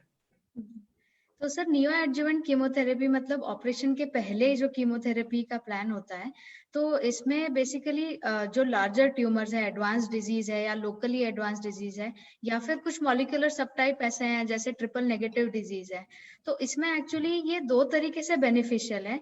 एक, डेफिनेटली ये ट्यूमर को श्रिंक कर देगा साइज में। सो बाद में कंजर्वेटिव सर्जरी है कि ब्रेस्ट को हम कंजर्व करके पूरा ब्रेस्ट रिमूव नहीं करते हुए कंजर्वेशन सर्जरी कर सके, इसके चांसेस बहुत बढ़ जाते हैं। एंड सेकेंडली, ये ट्यूमर को ब्रेस्ट से, लिम्फ नोड से आगे स्प्रेड करने से भी रोकता है। सो बेसिकली ये एक तरीके से चेक पॉइंट लगा देता है कि ये बीमारी जो ऑलरेडी ब्रेस्ट में इतनी बढ़ गई है, लिम्फ नोड में आ गई है, वो आगे शरीर में ना फैल जाए। सो ये दोनों तरीके से बेनिफिशियल है। तो बहुत अच्छा बताया आपने कि ट्रिपल नेगेटिव यानी कि डिजीज, जैसे उनको अगर छोटा भी हुआ तो पहले इनको कीमोथेरेपी दे सकते हैं, और HER2 पॉजिटिव है तो उनको टारगेटेड थेरेपी देंगे। और ये डॉक्टर आदित्य भी यही बता रहे थे कि जिनको रेडिएशन आगे लगना है, उनको पहले से ही अगर अच्छी तरह से देख लें, उनकी रेडिएशन प्लानिंग अच्छी तरह से होगी। डॉक्टर आदित्य, आप मानते हैं इसको? Yes sir, absolutely. राइट। सो उसके बाद में ऑपरेशन जब छोटा होता है, कभी कभी क्या होता है कि ये ट्यूमर ट्रीटमेंट देने के बावजूद भी बढ़ जाता है, तो उसी समय हम लोग दवाई चेंज करते हैं, और दवाई चेंज करने के बाद में फिर देखते हैं वो कैसे होता है। वो एक एडवांटेज है, हम लोग अपने सामने देख सकते हैं ये दवाइयां काम कर रही हैं कि नहीं कर रही हैं। अगर पहले से ही ऐसे पेशेंट का ऑपरेशन किया है तो उनको वापस वहीं पर आने के बहुत ज्यादा चांसेस होते हैं। दूसरा, उनका सब जगह फैलने के ज्यादा चांसेस होते हैं। तो कभी भी बड़ा ट्यूमर को ऑपरेट नहीं करते हैं, चाहे वो पेशेंट कभी कभी बोलते हैं डॉक्टर साहब आप इनको हमें निकाल दीजिए, हमें तो ऑपरेशन कराना है, कई बार बोलते हैं। डॉक्टर मानसी ऐसे बोलते हैं? बिल्कुल सही, बिल्कुल सही सर। मैं इसी पॉइंट पे आना चाहती थी कि कई बार पेशेंट बोलते हैं कि इसका अगर ट्यूमर है तो आप इसको पहले निकाल दीजिए। क्या इसका ऑपरेशन अभी संभव नहीं है? सो बेसिकली ऐसा नहीं है कि वेदर दे आर ऑपरेबल और नॉट, क्या उस समय ऑपरेशन हो सकता है या नहीं, बट क्वेश्चन ये है कि क्या इस समय ऑपरेशन करना चाहिए, उनके लिए बेनिफिशियल है या नहीं। सो उस समय ऑपरेशन करना पेशेंट के लिए बेनिफिशियल नहीं है। बेनिफिशियल नहीं है, वो वापस ट्यूमर वहीं पर आ जाएगा वापस, और दूसरी जगह भी फैलता है, और वो फिर ठीक नहीं होता है। वही पहले से दवाई देंगे अच्छी तरह से, जैसे आप सबने बताया कि first treatment is the best treatment. अगर वहां पर हमने थोड़ी सी भी चूक कर दी तो आगे आपको ये कैंसर ठीक होने का मुश्किल होता है। जब छोटा हो जाता है उसके बाद में ऑपरेशन करेंगे और रेडिएशन भी देंगे, हार्मोन थेरेपी या कीमोथेरेपी जो भी आपको और आगे देना है वो देते रहते हैं।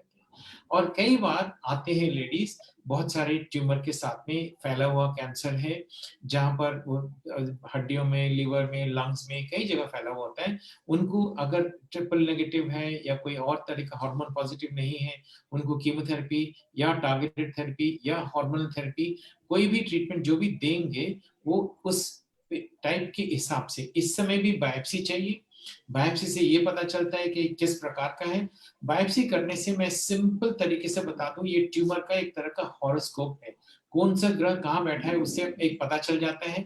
उससे हम लोग अच्छी तरह से ट्रीटमेंट की एक अच्छा डिसाइड कर सकते हैं। इनको कीमो, ये अगर ग्रह ये ऐसा है तो कीमोथेरेपी दीजिए, इनको ये टारगेट पॉजिटिव है तो टारगेटेड थेरेपी दीजिए, इनको ERPR पॉजिटिव, तो ये पूरे एक तरह से ग्रह हैं उनके घर में बैठे हुए, वो कुंडली के हिसाब से हम लोग दवाई देंगे, वो बेस्ट ट्रीटमेंट उस पेशेंट के लिए होता है। और जो स्टेज 4 में उनको ट्रीटमेंट देते रहते हैं आगे, और वो ट्रीटमेंट बिल्कुल अलग होता है। जैसे कुछ आजकल जो हार्मोन पॉजिटिव वाले पेशेंट्स हैं उनके लिए कीमोथेरेपी नहीं देते हैं, सिर्फ हार्मोनल टैबलेट्स देते हैं। कुछ तरह के नए ट्रीटमेंट देते हैं टैबलेट्स, वो भी टारगेटेड थेरेपी, और बहुत कुछ पेशेंट्स में इम्यूनोथेरेपी भी देते हैं। सो अलग अलग ट्रीटमेंट आपके हर जगह पर। और एक और चीज बता दें, कई बार ऐसा होता है कि पेशेंट को पूरा ट्रीटमेंट कर दिया है और 6 महीने के बाद, 1 साल के बाद, 2 साल के बाद बीमारी वापस आई है, फिर दोबारा बायोप्सी करते हैं। पेशेंट्स आके पूछते हैं कि सर दोबारा बायोप्सी क्यों, हमको पता है तो कैंसर है। तो ये बदलाव होते रहता है। कैंसर का जो बदलाव है, ट्यूमर का बदलाव, उसके पूरी हॉरोस्कोप बदल जाती है 1 साल के बाद में। फिर से बायोप्सी करके ERPR पॉजिटिव या हार्मोन पॉजिटिव जो भी देखना है, देख करके फिर हम लोग डिसाइड करते हैं कि आगे क्या करना है। ये बहुत इंपॉर्टेंट है। सेकेंड बायोप्सी, कभी जरूरत पड़ने से थर्ड बायोप्सी बहुत जरूरी है। और बायोप्सी के लिए स्पेशल टेस्ट भी करते हैं ये सब, ताकि हम लोग ट्रीटमेंट को अच्छी तरह से कर पाएंगे। सो डॉक्टर मानसी, अभी तक हम लोग तो पेशेंट के बारे में ये तो समझा दिया है कि सबको कि ऑपरेशन भी चाहिए, रेडिएशन भी चाहिए, हार्मोन थेरेपी भी चाहिए, कीमोथेरेपी भी चाहिए, हर चीज चाहिए। तो सर्जरी के बारे में बताएं कि क्या क्या पेशेंट के पास ऑप्शंस होते हैं, क्योंकि ये ब्रेस्ट के बारे में बहुत लोगों के इम्पोर्टेंट है। ये बता दें कि ऑप्शंस क्या होती हैं और इसके बाद में किस तरह से और कैसे आप चूज करते हैं, ये बताते जाएं। सो सर्जरी ट्रीटमेंट जो है, सर्जिकल ट्रीटमेंट, वो most of the breast cancer patients को मिलती है। स्टेज 4 को छोड़ के ऑलमोस्ट सारे पेशेंट्स अलग अलग सीक्वेंस में सर्जरी की जरूरत उन्हें पड़ती है। बट जब भी हम बात करते हैं ब्रेस्ट कैंसर की, तो एक फियर होता है मन में फीमेल्स के, या एक जनरल स्टिग्मा है इसके साथ में अटैच कि ब्रेस्ट रिमूवल ही हो जाएगा। अगर ब्रेस्ट कैंसर है तो ब्रेस्ट का रिमूवल करना पड़ेगा सर्जिकली। बट ये एक पॉइंट मैं यहाँ हाईलाइट करना चाहती हूँ कि ब्रेस्ट का जो रिमूवल, जो मैस्टेक्टमी सर्जरी है, ये कुछ पेशेंट्स को डेफिनेटली जरूरत पड़ती है इनकी, पर सारे पेशेंट्स को नहीं पड़ती है। सो ब्रेस्ट कंजर्वेशन मतलब ब्रेस्ट को बचा के भी हम सर्जरी कर सकते हैं। ब्रेस्ट कंजर्वेशन सर्जरी का मतलब होता है कि हम ट्यूमर को पूरी तरीके से निकाल देते हैं, लेकिन एट द सेम टाइम हम ब्रेस्ट को कंजर्व भी कर लेते हैं। ब्रेस्ट को बचा करके भी हम ट्यूमर से वो कर सकते हैं। उसके चारों तरफ भी कुछ नॉर्मल टिश्यू है वो भी निकाल देते हैं। राइट। सो जब हम ब्रेस्ट कंजर्वेशन कहते हैं, सो इट्स नॉट कि we just go to the tumour and remove the lump. So we have to remove a good margin around it, जो हमें अपने आंखों से नहीं दिख रहा है लेकिन ट्यूमर सेल्स उसमें दिख सकता है, हो सकता है। तो वैसे गुड मार्जिन लेके एक ऑन्कोलॉजिकली कैंसर के पॉइंट ऑफ व्यू से सेफ सर्जरी करके हम उसको निकाल सकते हैं। बता दो आपको डॉक्टर मानसी, कई पेशेंट्स आते हैं, उनको गिल्टी होती है, उनके फैमिली डॉक्टर या लोकल सर्जन एक लंप निकाल देते हैं, उसके बाद में अगर आप आते हैं क्या आप दोबारा उनको ऑपरेट करेंगे? राइट सर, क्योंकि अगर सिर्फ लंप निकाल दिया, लंपेक्टमी जिसे कहते हैं, अगर लंपेक्टमी कर दिया है कि सिर्फ जाकर जो गांठ है, जो लंप है, उसको रिमूव कर दिया है, तो हमें दोबारा सर्जरी करनी पड़ेगी, क्योंकि जो ट्यूमर है जो हमें आंखों से दिख रहा है या फील हो रहा है, उसके अलावा भी आसपास सेल हो सकते हैं ट्यूमर के, जो माइक्रोस्कोप में ही देखे जा सकते हैं। तो इसीलिए हम ट्यूमर के आसपास एटलीस्ट 1 सेंटीमीटर की मार्जिन लेते हैं। अगर कहीं पहले लंपेक्टमी हो गई और फिर पेशेंट आया है हमारे पास और मार्जिन स्टेटस हमें नहीं पता है, तो हमें दोबारा उसको ऑपरेशन करके मार्जिन को क्लियर करना ही होता है। ओके, फिर आगे बढ़ते हैं इसके चॉइसेस के बारे में। सो ब्रेस्ट कंजर्वेशन सर्जरी काफी सालों से हमारे पास एक ऑप्शन है कि ब्रेस्ट रिमूवल की जरूरत नहीं है, कंजर्वेशन कर सकते हैं, वो भी इक्वली सेफ है। लेकिन कंजर्वेशन जब भी हम कहते हैं कि ब्रेस्ट को बचा के हमने सर्जरी किया है, तो उसके साथ 100% टाइम्स हमें रेडिएशन थेरेपी देना ही है।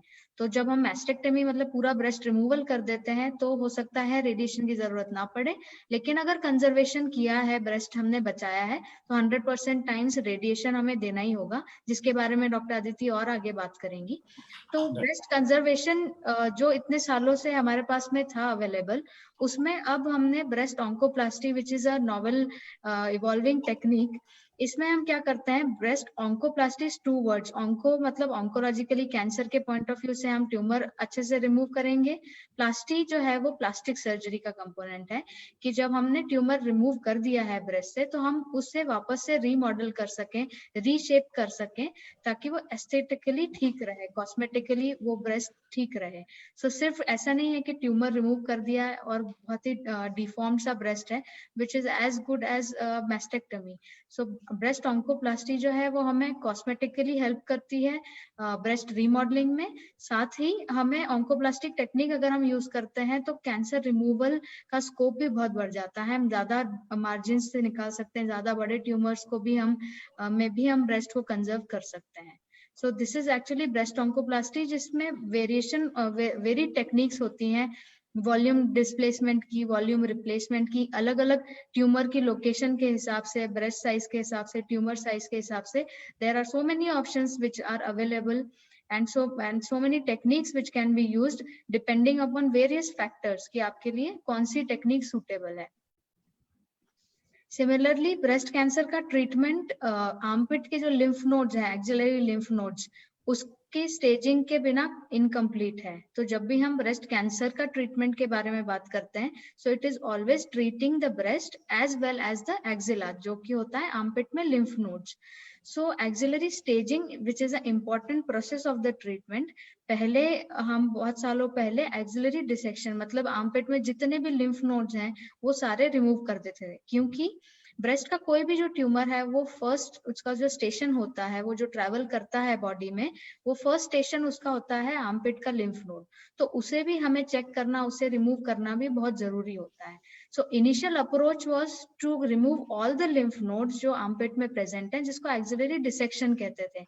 लेकिन ऐसा करने से, क्योंकि यही लिम्फ नोड्स आर्म के जो लिम्फेटिक्स है उसको भी ड्रेन करते हैं, जो आपका अफेक्टेड ब्रेस्ट है उस साइड का, अगर राइट साइड का ब्रेस्ट ट्यूमर है, तो राइट आर्म जो है आपका, उसका लिम्फेटिक्स भी उन्हीं लिम्फ नोड्स में जा रहा है, तो उसकी वजह से वहां पर स्वेलिंग वगैरह, लिम्फेडिमा जिसको कहते हैं, ये प्रॉब्लम्स आती थी। सो अब उसमें भी हम मोर कंजर्वेटिव अप्रोच में आ गए हैं कि हम एक लिम्फ नोड, जो फर्स्ट लिम्फ नोड है, उसको चेक कर लें कि क्या ट्यूमर वहां तक पहुंचा है। अगर ट्यूमर वहां है तो फिर हमें सारे लिम्फ नोड्स रिमूव करने हैं। अगर ट्यूमर फर्स्ट लिम्फ नोड तक, फर्स्ट स्टेशन तक भी नहीं पहुंचा है, तो हमें कोई रिक्वायरमेंट नहीं है कि हम सारे लिम्फ नोड्स को रिमूव करें। Next slide please. So basically this is why overkill. So अगर एक छोटा सा रैबिट ही है, so no need to take out your whole tank and shoot it. So अगर एक लिम्फ नोड पता करने से या एक या दो लिम्फ नोड पता करने से हमारा प्रॉब्लम सॉल्व हो सकता है, तो पूरा एक्सिला हमें क्लियर करने की जरूरत नहीं है। इस टेक्निक को हम कहते हैं सेंटिनल लिम्फ नोड बायोप्सी, जिसमें दो तरीके से हम आइडेंटिफाई कर सकते हैं कि वो फर्स्ट लिम्फ नोड, वो फर्स्ट स्टेशन कौन सा है। या तो एक ब्लू डाई है जो इंजेक्ट करते हैं ड्यूरिंग ऑपरेशन, जब ब्रेस्ट का ऑपरेशन हो रहा है उसी समय एक डाई इंजेक्ट करते हैं, whether it is a blue dye or it is a radio label dye. और फिर उसको आइडेंटिफाई करके कि ये वो फर्स्ट लिम्फ नोड है। जब सर्जरी चल रही होती है उसी दौरान उसे लैब में हम भेजते हैं, जिसे फ्रोजन सेक्शन कहते हैं, और with in half an hour हमें वो रिपोर्ट मिल जाती है कि ये फर्स्ट लिम्फ नोड जिसको सेंटिनल लिम्फ नोड कहते हैं ये पॉजिटिव है या नहीं है। अगर ये लिम्फ नोड पॉजिटिव है तो हम सारा जो एक्सिला का डिसेक्शन है वो कर देते हैं, बाकी सारे लिम्फ नोड्स भी क्लियर कर देते हैं। और अगर वो लिम्फ नोड नेगेटिव है तो हमें आगे उसमें कोई सर्जरी करने की जरूरत नहीं है। इस टेक्निक से लिम्फेडिमा के जो रेट्स हैं, आर्म में स्वेलिंग के जो रेट्स हैं वो ड्रास्टिकली रिड्यूस हुए हैं, और ये अब गोल्ड स्टैंडर्ड है जो वर्ल्ड वाइड प्रैक्टिस किया जाता है। तो इसका मतलब ये हुआ कि पहले में भी 20-25 साल पहले या 30 साल पहले पूरा ब्रेस्ट निकालते थे, मसल निकालते थे और फिर रेडिएशन देते थे, ये होता था। बट आजकल छोटा सा ट्यूमर है, वो ट्यूमर को निकाल के उसके चारों तरफ में निकाल के पूरे लिम्फ नोड्स भी नहीं निकालना, ये बहुत इंपॉर्टेंट एडवांसेस हुई है ब्रेस्ट में। आगे जाके और भी शायद रिफाइनमेंट्स होंगी। तो डॉक्टर मानसी, जब कीमोथेरेपी देते हैं हम लोग को काफी नस खराब होती है, तो उसके लिए जो कुछ डिवाइस लगाते हैं कीमो पोर्ट्स एंड पिक, थोड़ा उसके बारे में बताएंगे? राइट। सो जो ब्रेस्ट कैंसर का ट्रीटमेंट है जिसमें कीमोथेरेपी, टारगेट थेरेपी एक बहुत इंपॉर्टेंट एसेंशियल एस्पेक्ट है, और ये थेरेपी जो है वो मंथ्स के लिए चलती है। कभी 3 वीकली कीमो लग रही है, कभी वीकली लगती है। सो हर बार अगर हम पेरिफेरल लाइन में, मतलब बाहर जो हाथों की नसें होती हैं उसमें कैनुला लेते हैं, तो ये जो हाईली कंसंट्रेटेड दवाई होती है कीमोथेरेपी, वो उन नसों को खराब कर सकता है। एंड अल्टीमेटली ब्रेस्ट कैंसर में हम इसलिए भी जरूरी है क्योंकि जिस तरफ का ब्रेस्ट कैंसर है, अगर राइट साइड का ब्रेस्ट कैंसर है तो राइट हाथ पे हम कोई भी प्रिक या कोई भी कैनुला अवॉइड करना चाहते हैं। तो एक ही हाथ में जब इतने मल्टीपल टाइम्स प्रिक हो जाता है तो ये सिचुएशन बहुत डिफिकल्ट हो जाती है पेशेंट के लिए, पेनफुल भी होती है। इसी सिचुएशन को ओवरकम करने के लिए डिवाइस है chemoport. So basically it's a implantable device जो स्किन के अंदर पॉकेट में हम अपर चेस्ट में लगा देते हैं। लाइफ कितनी होती है? ये 2 साल तक मिनिमम रह सकता है sir, without any problem. So as you can see in the image, ये स्किन के अंदर एक पॉकेट में रखा हुआ है जो एक हल्के से बम्प की तरह दिख रहा है। It is not even visible from outside, and ये डायरेक्टली कनेक्ट हो जाता है हार्ट की मेजर वेसल्स में। सो इसमें कभी भी इसको एक्सेस करके कीमोथेरेपी देना बहुत ही पेन फ्री है। Any side effects, anything? Because सब पूछते हैं इससे कोई तकलीफ तो नहीं होगा आगे जाके? राइट। सो कीमोपोर्ट डेफिनेटली ये हम लगा रहे हैं पेशेंट को सहूलियत करने के लिए, उस पर to increase the ease and compliance of the patient. But like any procedure, इस प्रोसीजर में भी थोड़ा बहुत कॉम्प्लिकेशन हो सकता है, जैसे पोर्ट का इन्फेक्शन हो जाता है, because ultimately it's a foreign body. तो कोई पोर्ट का इन्फेक्शन हो गया है या आसपास के टिश्यू में कोई इंजुरी हो गई है during the process, but these are very less, the percentage of this complication is very less and manageable complication. इसमें कभी-कभी ब्लड क्लॉट भी हो सकता है, बट उसको प्रिवेंट करने के लिए हम लोग एक एंटी क्लॉटिंग सॉल्यूशन उसमें डाल के रखते हैं, और इसकी मेंटेनेंस चाहिए। जब ये यूज में हुआ तो अपने आप मेंटेनेंस होता है, और जब यूज नहीं करते हैं इसको 2 साल तक रखते हैं, 3 साल तक रखो। एक्चुअली वो 2000 पंक्चर्स तक ले सकता है। डायफ्राम की इतनी स्ट्रेंथ है, 2000 पंक्चर्स। अगर 3 हफ्ते में एक बार करेंगे तो 2000 पंक्चर तो पता नहीं कब तक होंगे। सो यानी कि इसकी बहुत अच्छी लाइफ होती है, एंड इसको मेंटेन कर सकते हैं, उससे एक सहूलियत है। एंड अगर ये नहीं रखने से पेशेंट को जो एक तरफ जो लिम्फ नोड निकाले उस तरफ की वहां वेन्स यूज नहीं कर सकते हैं, दूसरी तरफ वेन्स यूज करते रहेंगे, खराब हो जाएंगे। It's very advisable to have this. And the other device is PICC line, which can be done similar. एक ट्यूब जाता है ऐसे अंदर, एंड वो जाता है हाथ से पूरा अंदर तक। ये भी मेंटेन कर सकते हैं, करीब 6 to 9 months तक ये मेंटेन कर सकते हैं। Thank you doctor Mansi, I think that is very good thing. And then ये सब मिलकर के इनको पूरा सर्जरी के लिए पूरा हम मिलकर के काम करेंगे। Thank you. And then I think और क्वेश्चन जो आए हैं मैं अभी इसके बाद में पूछूंगा। अभी रेडिएशन, डॉक्टर आदिति आपने रेडिएशन के बारे में काफी बताए हैं, सो थोड़ा जल्दी से बता दें सबको ये रेडिएशन होता क्या है, किस तरह के हैं, कब कब यूज करते हैं, उसके साइड इफेक्ट्स क्या होते हैं, क्योंकि एक सवाल भी आए हुए हैं इसके बारे में, ये भी थोड़ा बता दें। Yes sir. So as we were talking कि सर्जरी हो गई है, उसके बाद किन पेशेंट्स को रेडिएशन की जरूरत होगी और क्यों रेडिएशन करना है, तो doctor Mansi also pointed out very rightly कि जब भी ब्रेस्ट कंजर्वेशन हुई है, ब्रेस्ट को पूरा नहीं निकाला गया है, सिर्फ गिल्टी को निकाला गया है और बाकी ब्रेस्ट को छोड़ा गया है, तो उन केसेस में रेडिएशन देना कंपलसरी होता है, चाहे नोड पॉजिटिव आए हैं या नहीं आए हैं, चाहे कोई भी ग्रेड ऑफ ट्यूमर है, चाहे ERPR पॉजिटिव है। इसका फायदा ये होता है कि लोकल और रीजनल यानी कि बीमारी वापस आने का रिस्क उस जगह पे और जो बगल में गिल्टियां बनती हैं एक्जिला में, वो रिस्क बहुत कम हो जाता है। तो पहले क्या करते थे, पहले पूरा ब्रेस्ट निकाल देते थे, and with time science has evolved और हमने ये रियलाइज किया कि अगर हम पूरा ब्रेस्ट ना निकाल के सिर्फ गिल्टी को निकालें और साथ में रेडिएशन को ऐड कर दें, तो उसका आउटकम, उसका रिजल्ट इक्विवेलेंट होता है और हम ब्रेस्ट को कंजर्व कर सकते हैं। लेकिन कुछ पेशेंट्स ऐसे होते हैं जब ट्यूमर बहुत बड़ा होता है, तो उस केस में हमें ब्रेस्ट पूरा ही निकालना पड़ता है। उन केसेस में कई बार भी रेडिएशन की जरूरत पड़ सकती है। अगर ट्यूमर का साइज बड़ा है, अगर नोड पॉजिटिव थे, या फिर पहले कीमो दी, छोटा हो गया साइज, लेकिन अब जो है ब्रेस्ट पूरी निकाली है तो भी क्योंकि पहले बड़ा था इसलिए रेडिएशन ऐड करना पड़ेगा, क्योंकि it will depend on initial size क्या था। ओके, सो इसका मतलब है कि अगर बड़ा ट्यूमर था, ऑपरेशन पूरा निकाल दिया तो भी रेडिएशन चाहिए, या नोट पॉजिटिव है तो भी रेडिएशन चाहिए, यानी कि कभी कभी रेडिएशन। और कई बार पेशेंट्स को ये बताया जाता है कि आपको ऑपरेशन कर देंगे उसके बाद कुछ जरूरत नहीं है। आई थिंक वो प्रेडिक्ट करना बहुत मुश्किल है, पहले से प्रेडिक्ट करना मुश्किल है। तो कि पहले से ना बताएं, बल्कि स्टेज जो अभी हम लोग बात कर रहे थे स्टेजिंग में, पैथोलॉजिकल स्टेजिंग, वो तभी पता चलता है ऑपरेशन करने के बाद, और डिसाइड होता है कि रेडिएशन चाहिए या नहीं चाहिए। किस तरह से देते हैं आप डॉक्टर अदिति इनको? रेडिएशन जैसे सर्जरी के लिए आपको एक प्री एनेस्थेटिक चेकअप, बेहोशी की जांच चाहिए होती है, ऐसे ही रेडिएशन के लिए भी कुछ प्लानिंग चाहिए होती है। अगर आज के दिन हम प्लान करते हैं कि किसी पेशेंट को रेडिएशन की जरूरत है, तो आज ही वो रेडिएशन नहीं डिलीवर की जा सकती है। So that planning involves making of a cast, एक मोल्ड, कि रेडिएशन जब करेंगे तो वो होगी तो 10 से 12 मिनट में आपको मशीन में लेटना पड़ेगा, लेकिन उस दौरान अगर आप हिल गए तो जो इतनी प्रिसाइज, इतनी एक्यूरेट प्लानिंग हो रही है कि एक एक मिलीमीटर पे डोज कैसी जा रही है, अगर आप हिल गए या जो सांस ले रहे हैं उससे, तो वो प्लानिंग सारी खराब हो जाएगी। तो एक कास्ट बनाते हैं, एक मोल्ड बनाते हैं, उसके बाद एक सीटी स्कैन लेते हैं जो नॉर्मल जैसा आप सीटी स्कैन करते हैं उसके जैसा होता है। बहुत बार पेशेंट्स आके पूछते हैं कि हमने पहले सीटी स्कैन किया हुआ है तो अभी आप उसी सीटी स्कैन को यूज कर लीजिए, दोबारा सीटी स्कैन क्यों करना है? सो दैट इज बिकॉज कि जो हमारा ट्रीटमेंट प्लानिंग सॉफ्टवेयर है उसमें जो सीटी स्कैन ट्रांसफर होगा that has to be in the same position, जैसा आपका ट्रीटमेंट होना है उसी पोजिशन में लिटा के, उसी कास्ट के, उसी मोल्ड के साथ वो सीटी स्कैन करना है, तो वो दोबारा करना ही पड़ेगा। और उसी सीटी स्कैन पे वो रेडिएशन की प्लानिंग होगी जिससे हमें पता चलेगा कहाँ कितनी डोज जा रही है, बाकी स्ट्रक्चर्स को कितनी डोज नहीं देनी है, और वही प्लान से इवेंचुअली आपका ट्रीटमेंट होगा।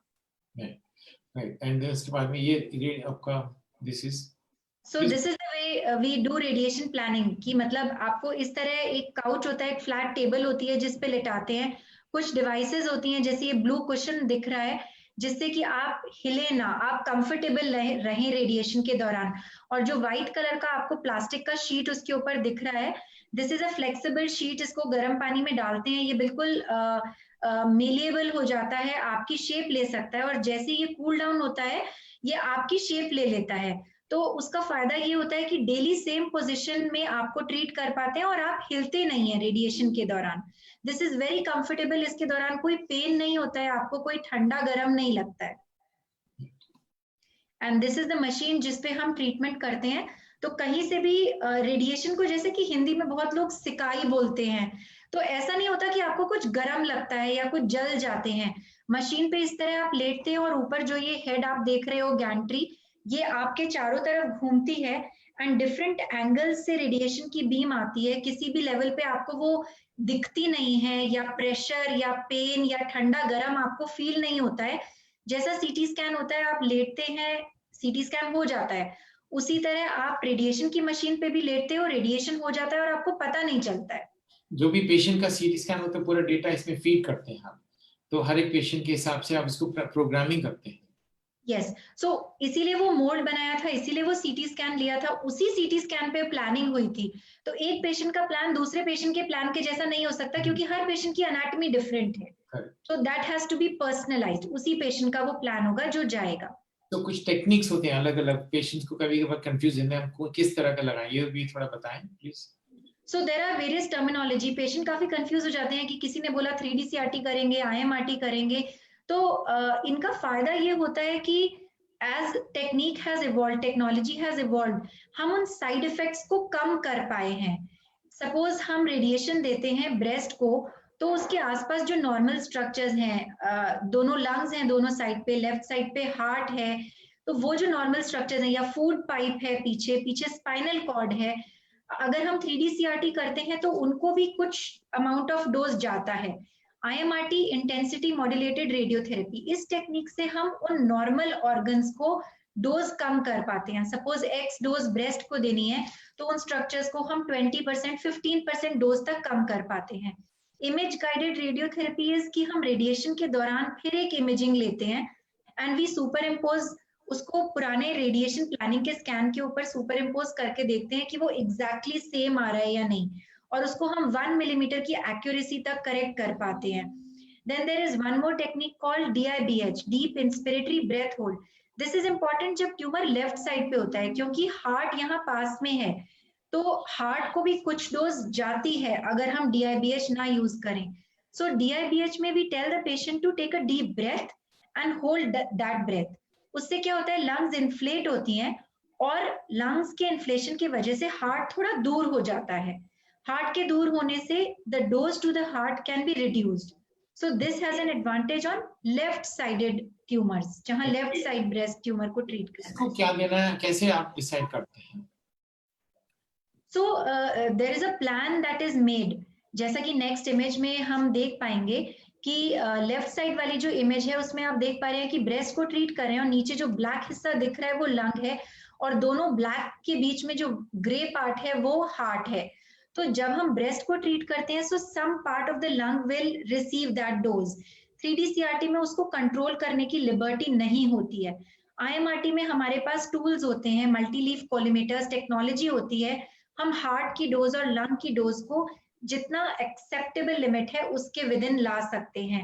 और अगर हम नेक्स्ट इमेज में देखें कि DIBH, यहाँ पे लेफ्ट राइट साइड वाली इमेज में फ्री ब्रीदिंग है, जहां हमने पेशेंट को नॉर्मली ब्रीथ करने को कहा है, एंड लेफ्ट साइड वाली इमेज में पेशेंट ने एक लंबा सांस लेके खींचा है। तो आप देखिए लंग्स का वॉल्यूम बढ़ गया है, हार्ट थोड़ा दूर हो गया है। तो जो येलो लाइन है वो शो कर रही है कि कहाँ से हमारी रेडिएशन की बीम जा रही है। फ्री ब्रीदिंग में हार्ट उसके अंदर है, और डीप इंस्पिरेशन ब्रेथ होल्ड करने पे हार्ट उसके बाहर हो गया है। सो रेडिएशन प्लानिंग जो है, जो हम CT स्कैन कर रहे हैं, जब हम प्लान करते हैं तो हमें समझ आता है कि किस पेशेंट को क्या टेक्नोलॉजी की जरूरत पड़ेगी, एंड लेफ्ट साइडेड ट्यूमर्स को DIBH से फायदा होगा। और कितना दिन के लिए देते हैं, ये भी एक सवाल होता है कई पेशेंट्स में। यस, क्योंकि पेशेंट्स को रेडिएशन ट्रीटमेंट ऐसा नहीं है कि सर्जरी के लिए एडमिट हुए, आज हुआ, 2-3 दिन में आप डिस्चार्ज हो गए। पेशेंट को डेली बेसिस पे हॉस्पिटल आना पड़ता है, सो ड्यूरेशन बिकम्स इम्पोर्टेंट। और एक बार रेडिएशन ट्रीटमेंट स्टार्ट हो गया तो it has to be continued. हम कोशिश करते हैं बीच में ब्रेक ना करें। सैटरडे संडे तो एक ब्रेक आता है, लेकिन that is important for normal tissue recovery, लेकिन उसके अलावा ब्रेक एडवाइजेबल नहीं है। तो यूजुअली जो पहले ट्रीटमेंट होता था वो 5.5 वीक्स का ट्रीटमेंट होता था, but now there are fractionation schedules, 3 या 4 हफ्ते के 15 फ्रैक्शंस का radiation to the whole breast और चेस्ट वॉल, फॉलोड बाय, अगर हमें ट्यूमर को बूस्ट देना है 3 या 4 बूस्ट में, हम वो ट्रीटमेंट को इक्वल एफिकेसी के साथ कंट्रोल कर सकते हैं। लेकिन ये हमेशा ट्रू नहीं हो पाता, क्योंकि कई बार आपका ट्यूमर लेफ्ट साइड पे है, एनाटॉमी ऐसी है कि हम 3 हफ्ते के ट्रीटमेंट में लंग को एक्सेप्टेबल डोज नहीं दे पा रहे हैं। सो स्टिल योर डॉक्टर में से कि आपका ट्रीटमेंट 5 हफ्ते होना है। और कुछ सिलेक्टेड ट्यूमर्स होते हैं जहां ट्यूमर बहुत छोटा होता है, ER-PR पॉजिटिव होता है, कोई फैमिली हिस्ट्री नहीं होती है, सारे फेवरेबल फैक्टर्स होते हैं, तो वहां हम उसको 1 वीक के ट्रीटमेंट में 10 फ्रैक्शंस में कंप्लीट कर सकते हैं। और साइड इफेक्ट्स, अभी क्वेश्चन भी आया था, क्या स्किन इससे रेडिएशन से जल जाता है, क्या साइड इफेक्ट्स होती हैं? सो पेशेंट्स को लगता है कि सिकाई करी है तो जल जाएगा। सो ऐसा नहीं होता कि जल जाता है, बट हाँ डेफिनेटली रेडिएशन एक्सटर्नल से इंटरनल मूव कर रहा है, मतलब बाहर से अंदर जा रहा है। तो जो बाहर के जो भी स्ट्रक्चर्स हैं उनके थ्रू रेडिएशन ट्रेवर्स करेगा तो कुछ इफेक्ट आता है। जैसे सर्जरी करते हैं तो उसका स्कार आता है, तो I would say this is not a side effect, it is an accompaniment कि वो उसके साथ आएगा।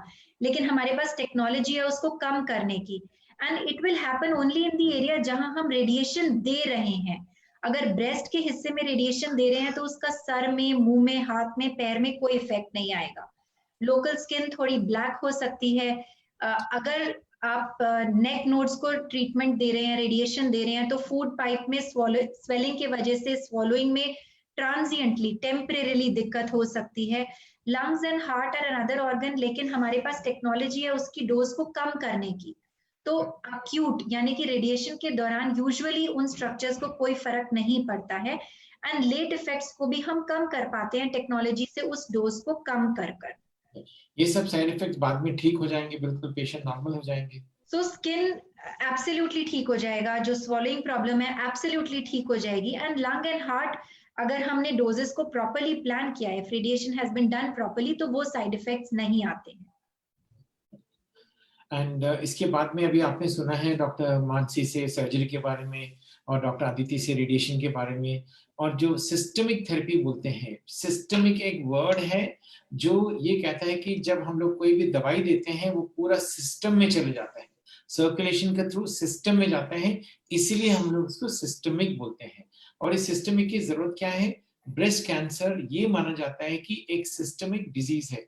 एक छोटा सा लंप होगा कहीं ब्रेस्ट में गिल्टी, बट उसके छोटे छोटे कण पूरे सर्कुलेशन में होंगे, और जब उनको मौका मिलता है वो लंग में या बोन में जाएंगे और वो वहां पर जाके लॉज हो जाएंगे। हो सकता है पेट स्कैन करें तो भी नहीं दिखता है, फिर भी वो सर्कुलेशन में रहने की चांसेस काफी रहते हैं। और जब, क्योंकि ये जो गिल्टी आप, छोटा गिल्टी आप देख रहे हैं, वो कई महीनों में, कई सालों में आपके अंदर था। जब वो अंदर जब बढ़ रहा है तब अपने अपने छोटे छोटे सेल्स बॉडी में छोड़ देता है जो सर्कुलेशन में होंगे, और कहीं ना कहीं वो अंदर हो जाएंगे और छोटे से दिखेंगे भी नहीं। इसीलिए मोस्ट ब्रेस्ट कैंसर्स में कुछ तरह का सिस्टमिक ट्रीटमेंट बहुत जरूरी होता है। और ये सिस्टमिक ट्रीटमेंट का मतलब, ये जो दवाई पूरी जाती है सर्कुलेशन में, वो कैंसर सेल को भी किल करता है, साथ साथ में कुछ नॉर्मल सेल को भी अफेक्ट करता है जो ज्यादा तेज बढ़ती हैं। इसीलिए कुछ साइड इफेक्ट्स होते हैं, और हर एक दवाइयों के अलग अलग साइड इफेक्ट होते हैं। इसमें हम लोग क्या क्या यूज करते हैं? कुछ कीमोथेरेपी यूज करते हैं, बहुत सारी दवाइयां हैं अलग अलग टाइप की, अलग अलग सीक्वेंस में, अलग अलग एज, अलग अलग स्टेज, अलग अलग टाइप के हिसाब से हम लोग कीमोथेरेपी डिसाइड करते हैं। तो वो इंडिविजुअल पेशेंट को डिसाइड किया जाता है। और जो ER-PR पॉजिटिव ट्यूमर्स हैं उनको हार्मोन थेरेपी देना जरूरी है। और आजकल अर्ली स्टेजेस में, पहले हम लोग कीमोथेरेपी देते थे जो ER-PR हार्मोन थेरेपी पॉजिटिव है, बट आजकल उनको कीमोथेरेपी देने का जरूरत नहीं है। अगर वो 2 सेंटीमीटर से कम है और उनके नोड्स नहीं है तो उनको कीमोथेरेपी देने का जरूरत नहीं है। और कुछ बड़े हैं तो उनको कोई स्पेशल टेस्ट किया जा सकता है, जीन का टेस्ट, जिससे हमें पता चलता है कि भाई कीमोथेरेपी देने से इनको फायदा भी होगा कि नहीं, और इसके बाद में कीमोथेरेपी का डिसाइड करते हैं। टारगेटेड थेरेपी भी देते हैं, जैसे HER2 पॉजिटिव में देते हैं, इम्यूनोथेरेपी देते हैं, कुछ तरह के ट्यूमर जो ट्रिपल नेगेटिव बोलते हैं। और जो ट्रीटमेंट सिस्टमिक मिलता है वो ट्रीटमेंट डिपेंड करता है उनका टाइप क्या है, उनका स्टेज क्या है, उसके हिसाब से ही हम लोग देते हैं। अभी हम लोग थोड़ी मतलब बहुत आगे हैं हम लोग। लास्ट में जब भी कोई ब्रेस्ट कैंसर को पेशेंट को ट्रीटमेंट मिलता है, उनको कुछ जानकारी करना है। Doctor Aditya and doctor Mansi ने बार बार ये बताया है कि do not think that breast cancer is emergency. अभी हो गया तो कल सुबह तक जी निकाल दो, क्योंकि ये अर्जेंसी जो है ना आपके अंदर आया है, क्योंकि डायग्नोसिस पता चल गया है। आप ये रियलाइज कर रहे हैं ये ट्यूमर आपके अंदर काफी दिनों से, काफी महीनों से, हो सकता है कई सालों से था, आपको आज पता चला है। इसका मतलब ये नहीं है कि ये आग है और उसको तुरंत बाहर निकालिए, ट्रीटमेंट करिए, जल्दबाजी नहीं करें, सोच समझ के अच्छी तरह से आपको समझना है कि ये जो मैंने इधर क्वेश्चंस आपको लिखाए हैं ये आपको जानना जरूरी है। आपका ऑपरेशन होना है कि नहीं होना है, रेडिएशन होना है कि नहीं होना है, और दोनों में से कीमोथेरेपी होना है या हार्मोन थेरेपी होना है, वो बायोप्सी और स्टेज से पता चल जाएगा। और किस तरह का ऑपरेशन होगा, कब होगा, क्या सीक्वेंस में होगा, एक्जिला का कैसे होगा, हर चीज समझ के अच्छी तरह से करके करना है। क्योंकि एक बार आपको ऑपरेशन हो गया, उसके बाद में आप आएंगे और बताएंगे कि भाई हमारा तो ऑपरेशन हो गया, अब क्या करें, फिर बाद में आपको वापस कुछ नहीं कर सकते। इसीलिए आपको अच्छी तरह से सोच के करना है। आप ये जान लीजिए कि कीमोथेरेपी देना है, हार्मोन थेरेपी देना है, टारगेटेड थेरेपी देना है, क्या देना है, डोज किस तरह से लगेगा, वीकली लगेगा, 2 वीकली लगेगा, 3 वीकली, बहुत सारे ऑप्शंस है। ये आपको सूट करता है, हो सकता है बहुत दूर रहते हो, हर हफ्ते नहीं आ सकते, आप डॉक्टर साहब को बताएंगे तो आपके हिसाब से आपका ट्रीटमेंट भी होगा। इससे हमें क्या बेनिफिट होगा, एंड देन आपको हमारा कॉस्ट कितना होगा, और इसमें क्या हम लोग ज्यादा महंगा ट्रीटमेंट लेंगे तो ज्यादा फायदा होगा, ये सब चीजें आपको समझना है। एनीथिंग यू हैव टू से doctor Mansi and doctor Aditi इसमें ट्रीटमेंट? सो ये सारी चीजें एक्चुअली पेशेंट को पूछनी चाहिए। They should ask the doctor कि हमारा ट्रीटमेंट किस तरह से होगा, कितना टाइम आना होगा, कितना डेली आना पड़ेगा या हफ्ते हफ्ते आना पड़ेगा, and discuss all these options with your doctor कि सर्जरी करनी है तो किस तरह की करनी है, जैसे डॉक्टर मानसी अभी बता रही थी, या रेडिएशन करनी है तो 3 हफ्ते की या 5 हफ्ते की, या कौन सी टेक्निक यूज होनी चाहिए, उससे क्या क्या साइड इफेक्ट्स होंगे, कौन सी टेक्निक से क्या फायदा होना चाहिए। So actually you have to ask all these questions from your doctor in the beginning of the treatment. I think that's a Very very. rightly said. तो कभी कभी क्या होता है, डॉक्टर साहब बोलते हैं कि पहले तुमको ऑपरेशन कर लो, कीमोथेरेपी के बारे में, रेडिएशन के बारे में बाद में सोचेंगे, अभी अभी थोड़ा लगा रहे हैं, आप करें। बिल्कुल नहीं, आई थिंक वो चीज गलत है। मैं अभी हम लोग यही बात कर रहे थे कि जो भी ट्रीटमेंट करेंगे वो उसके लिए सबकी सहमति चाहिए, सबसे कंसल्टेशन चाहिए। तो आपको कोई बोलता है कि आप तुरंत आज रात को कराइए, नहीं तो कल तक सुबह तक ये फैल जाएगा लिवर, ये गलत है। आप अपना अच्छी तरह से समझ के, कोई अर्जेंसी नहीं है, ब्रेस्ट कैंसर कोई इमरजेंसी नहीं है, एकदम भाग नहीं जाएगा, और आप आराम से अच्छी तरह से सोच समझ के और ट्रीटमेंट समझ के फिर करना है आपको। ये क्वेश्चन जरूरी पूछना है आपको। One और more thing, sir, I would like to add कि questions definitely ask करने हैं, पर अपने डॉक्टर से पूछना है questions. So there might be many inputs you will be getting अपने relatives से, या पहले अपने friends कोई treat हो गए, या internet से, या साथ में कोई fellow patient है उससे. So you will be getting lot of inputs and lot of information from all those sources. Very But good. you should ask your doctor and listen to what he is saying to you. या 2-3 चीजें मैं इधर बताऊंगा। एक होता है कि भाई मेरी नीस है अमेरिका में, अब वो कुछ भी हो, उन्होंने कुछ बताया तो वो बहुत बड़ा रिसर्च है। जो आपके सामने डॉक्टर हैं, 10 साल की 20 साल की तजुर्बा है, इतने साल से उन्होंने पढ़ाई किया है, वो गलत है। बट अमेरिका से हमारे कजिन ने बताया, आजकल लेटेस्ट है वो, मतलब वो चीजें, माय कजिन फ्रॉम फ्लोरिडा, मतलब एक बड़ा जोक है इसके बारे में। एक तो वो, दूसरा है डॉक्टर गूगल। ये जो डॉक्टर आपके सामने बैठे हुए हैं, जो इतने सारे पढ़ के, डिग्रियां पढ़ के, बहुत मेहनत की है उन्होंने डॉक्टर बनने के लिए, डॉक्टर बनने के बाद में इतने साल एक सुपर स्पेशलिटी के लिए, और आप एक दिन में 2 दिन में गूगल पढ़ के इस बीमारी के बारे में समझेंगे, और उनसे आप, मतलब मैं ये नहीं बोल रहा हूँ कि सवाल नहीं पूछना चाहिए, नॉलेज शेयर नहीं करना चाहिए, बट ये मत समझे कि गूगल पढ़ लिया आपको सब आते हैं, डॉक्टर तो हमें उल्लू बनाते हैं। Please don't have that tendency. आप बकायदा आप डॉक्टर के ऊपर ट्रस्ट कीजिए, जो आपके सवाल है अच्छी तरह से पूछ लीजिएगा, जो भी आपका नॉलेज है वो भी शेयर कर लीजिए, क्वेश्चंस अच्छी तरह से पूछ करके कर लीजिएगा।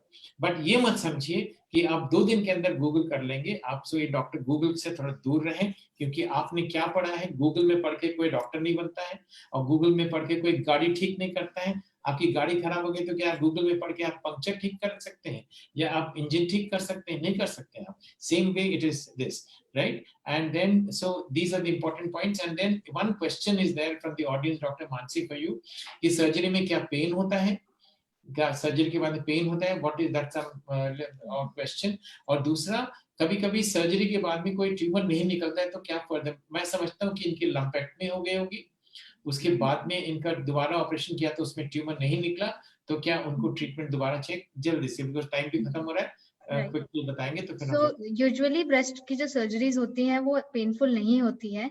हम ब्रेस्ट की सारी सर्जरी जनरल एनेस्थीसिया, मतलब पूरी तरीके से बेहोश करके करते हैं, और उसके बाद में भी जब ऑपरेशन के बाद, मतलब पोस्ट ऑपरेटिव पीरियड में, हम सारे प्रिकॉशंस लेते हैं, ब्लॉक लगाते हैं ऑपरेशन के दौरान ताकि पेन ना हो, पेन किलर मेडिसिन देते हैं।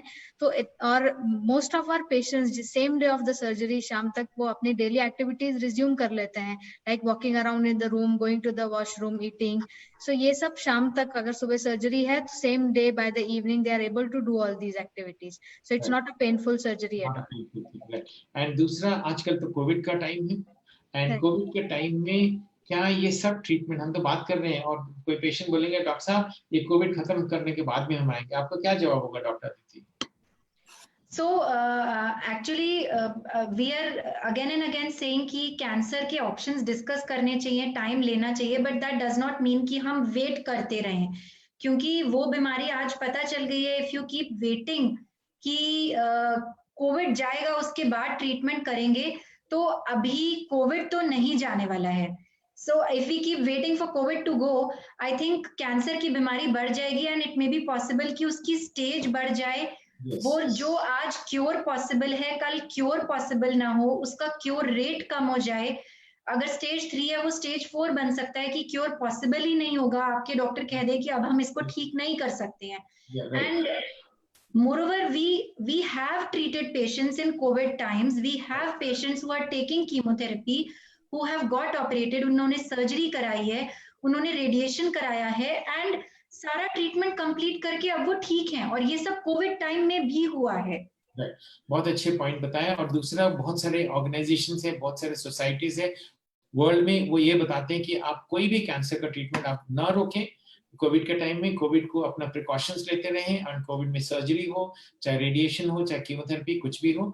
तो मैं अभी तक जो भी हुआ है मैं थोड़ा सा सम अप करता हूँ कि ब्रेस्ट कैंसर का जो इंसिडेंस है इंडिया में बहुत ज्यादा हो रहा है, और एक ये प्रिवेंटेबल बीमारी है. आई थिंक डॉक्टर मानसी और डॉक्टर अदिति ने 2-3 दिन पहले बताया था, ये प्रिवेंटेबल है. काफी हद तक रिस्क आप कम कर सकते हैं अपना, और इसके लिए लाइफस्टाइल मॉडिफिकेशन करना है. और ब्रेस्ट कैंसर इज क्योरेबल. अभी हमने पूरा समझा है कि अर्ली डायग्नोसिस में इसका क्योर हो सकता है कि 90-95% स्टेज 1 और 2 में हो सकता है, और स्टेज 4 में कम ट्रीटमेंट, मतलब कम लोग क्योर होते हैं, कम लोग कंट्रोल होते हैं. तो इसीलिए उनको ज्यादा जरूरी है कि अर्ली डायग्नोसिस हो. और इम्पॉर्टेंट चीज है कि सोच समझ करके ब्रेस्ट कैंसर का ट्रीटमेंट करें. ये नहीं कि इमरजेंसी समझ के फटाक से ऑपरेशन कर दिया, उसके बाद में देखेंगे आगे क्या होता है, उसके बाद में पेट स्कैन करें, पता चलता है कि पूरी बीमारी फैली हुई है, वो गलत होगा. तो अच्छे तरह से treatment, multi modal treatment is the key, यानी कि सब लोग मिलकर के ढंग से ट्रीटमेंट करें. Even advanced cancers, breast cancer stage 3 और 4, उनका भी इलाज हो सकता है, बट उनका इलाज इतना अच्छा नहीं होगा जो स्टेज 1 और 2 का होता है. उनका भी अच्छा मतलब पेलिएशन हो सकता है, उनके दुख जो भी सिम्टम्स है वो दूर हो सकते हैं, उनकी लाइफ प्रोलॉन्ग हो सकती है. एंड देन उनकी जो नए नए ट्रीटमेंट मेथड्स आए हैं वो सब अमल करने से क्योर रेट बढ़ती जा रही है. आगे जाके हम एक चीज और समझाएं कि आपका जो लाइफस्टाइल, रिप्रोडक्टिव हैबिट जो चेंज हुए हैं इंडिया में, पूरे दुनिया में, उसके कारण हमारे ब्रेस्ट कैंसर बहुत ज्यादा होते जा रहे हैं. और ये इंसिडेंट चलेगा, हमारी फैमिली नॉर्म्स अभी इतने जल्दी चेंज होंगे नहीं, और इसीलिए ये ब्रेस्ट कैंसर इंसिडेंट चलता रहेगा. इसके लिए सतर्क रहना है आप सब लेडीज को कि उनको चेकअप कराएं, स्क्रीनिंग कराएं, प्रिवेंट करें, और अगर होता है तो जल्द से जल्द ट्रीटमेंट करें. Any final word from doctor Mansi? One quick word from doctor Mansi and doctor Aditi. So rightly said from the COVID point of view, sir. So COVID basically cancer is a time sensitive disease. तो cancer को हमें लेके नहीं बैठना है, भले ही Covid pandemic है. what you should ask or what you should think about is कि उसके साथ में हम क्या क्या और प्रिकॉशन करके हम ये ट्रीटमेंट कंटिन्यू कर रहे हैं, और ऐसे ही हमारे पेशेंट्स कर रहे थे. And it has been a very nice discussion about how we can manage. That's it. Thank you. Yeah, Dr. Aditi, quick last word. जैसा हम कल डिस्कस कर रहे थे और सर ने भी बताया कि ये काफी हद तक प्रिवेंटेबल है, हमारी लाइफस्टाइल डिजीज है. लाइफस्टाइल के बारे में हम ध्यान रखकर इसको प्रिवेंट कर सकते हैं, और अवेयर रह के हम जल्दी डिटेक्ट कर सकते हैं. तो जो एडवांस स्टेज में इंडिया में जो डिटेक्ट हो रही है, हम एक्चुअली उस पैटर्न को अगर चेंज कर दें तो हमारे क्योर रेट्स वर्ल्ड से बेटर हो जाएंगे. Right. So early detection is the key. Right. Thank you. Very good words. And then आपके पास में कुछ भी सवाल होंगे उसको आप ये कीजिए queries.pariscancercenter@gmail.com. इस पे आप मेल भेज सकते हैं, या ये जो नंबर लिखा है इसके ऊपर आप व्हाट्सएप कर सकते हैं या मैसेज दे सकते हैं. और आपने पुराने सेशंस अगर मिस किए हैं, please Paras health care Facebook page में जाके आप पूरे सेशंस अच्छे तरह से देख सकते हैं, अगर आपको मौका नहीं मिला लाइव देखने के लिए. एंड देन कल और परसों हमारी और सेशंस भी होंगे, वो भी आप लोग जरूर देखिएगा और हमें फीडबैक दीजिए कैसा लगा आपको, और हम बाकी कैंसरों के बारे में भी आगे नेक्स्ट वीक्स में बताते जाएंगे। आप सबको हमारे पारस हॉस्पिटल की तरफ से सबको नमस्कार। Thank you very much for listening. Thank you and stay safe. अच्छी तरह से आप कीजिए। Thank you very much doctor Mansi and Aditi. I think Thank you, sir. Thank you, sir. Thank you. Thank you, sir.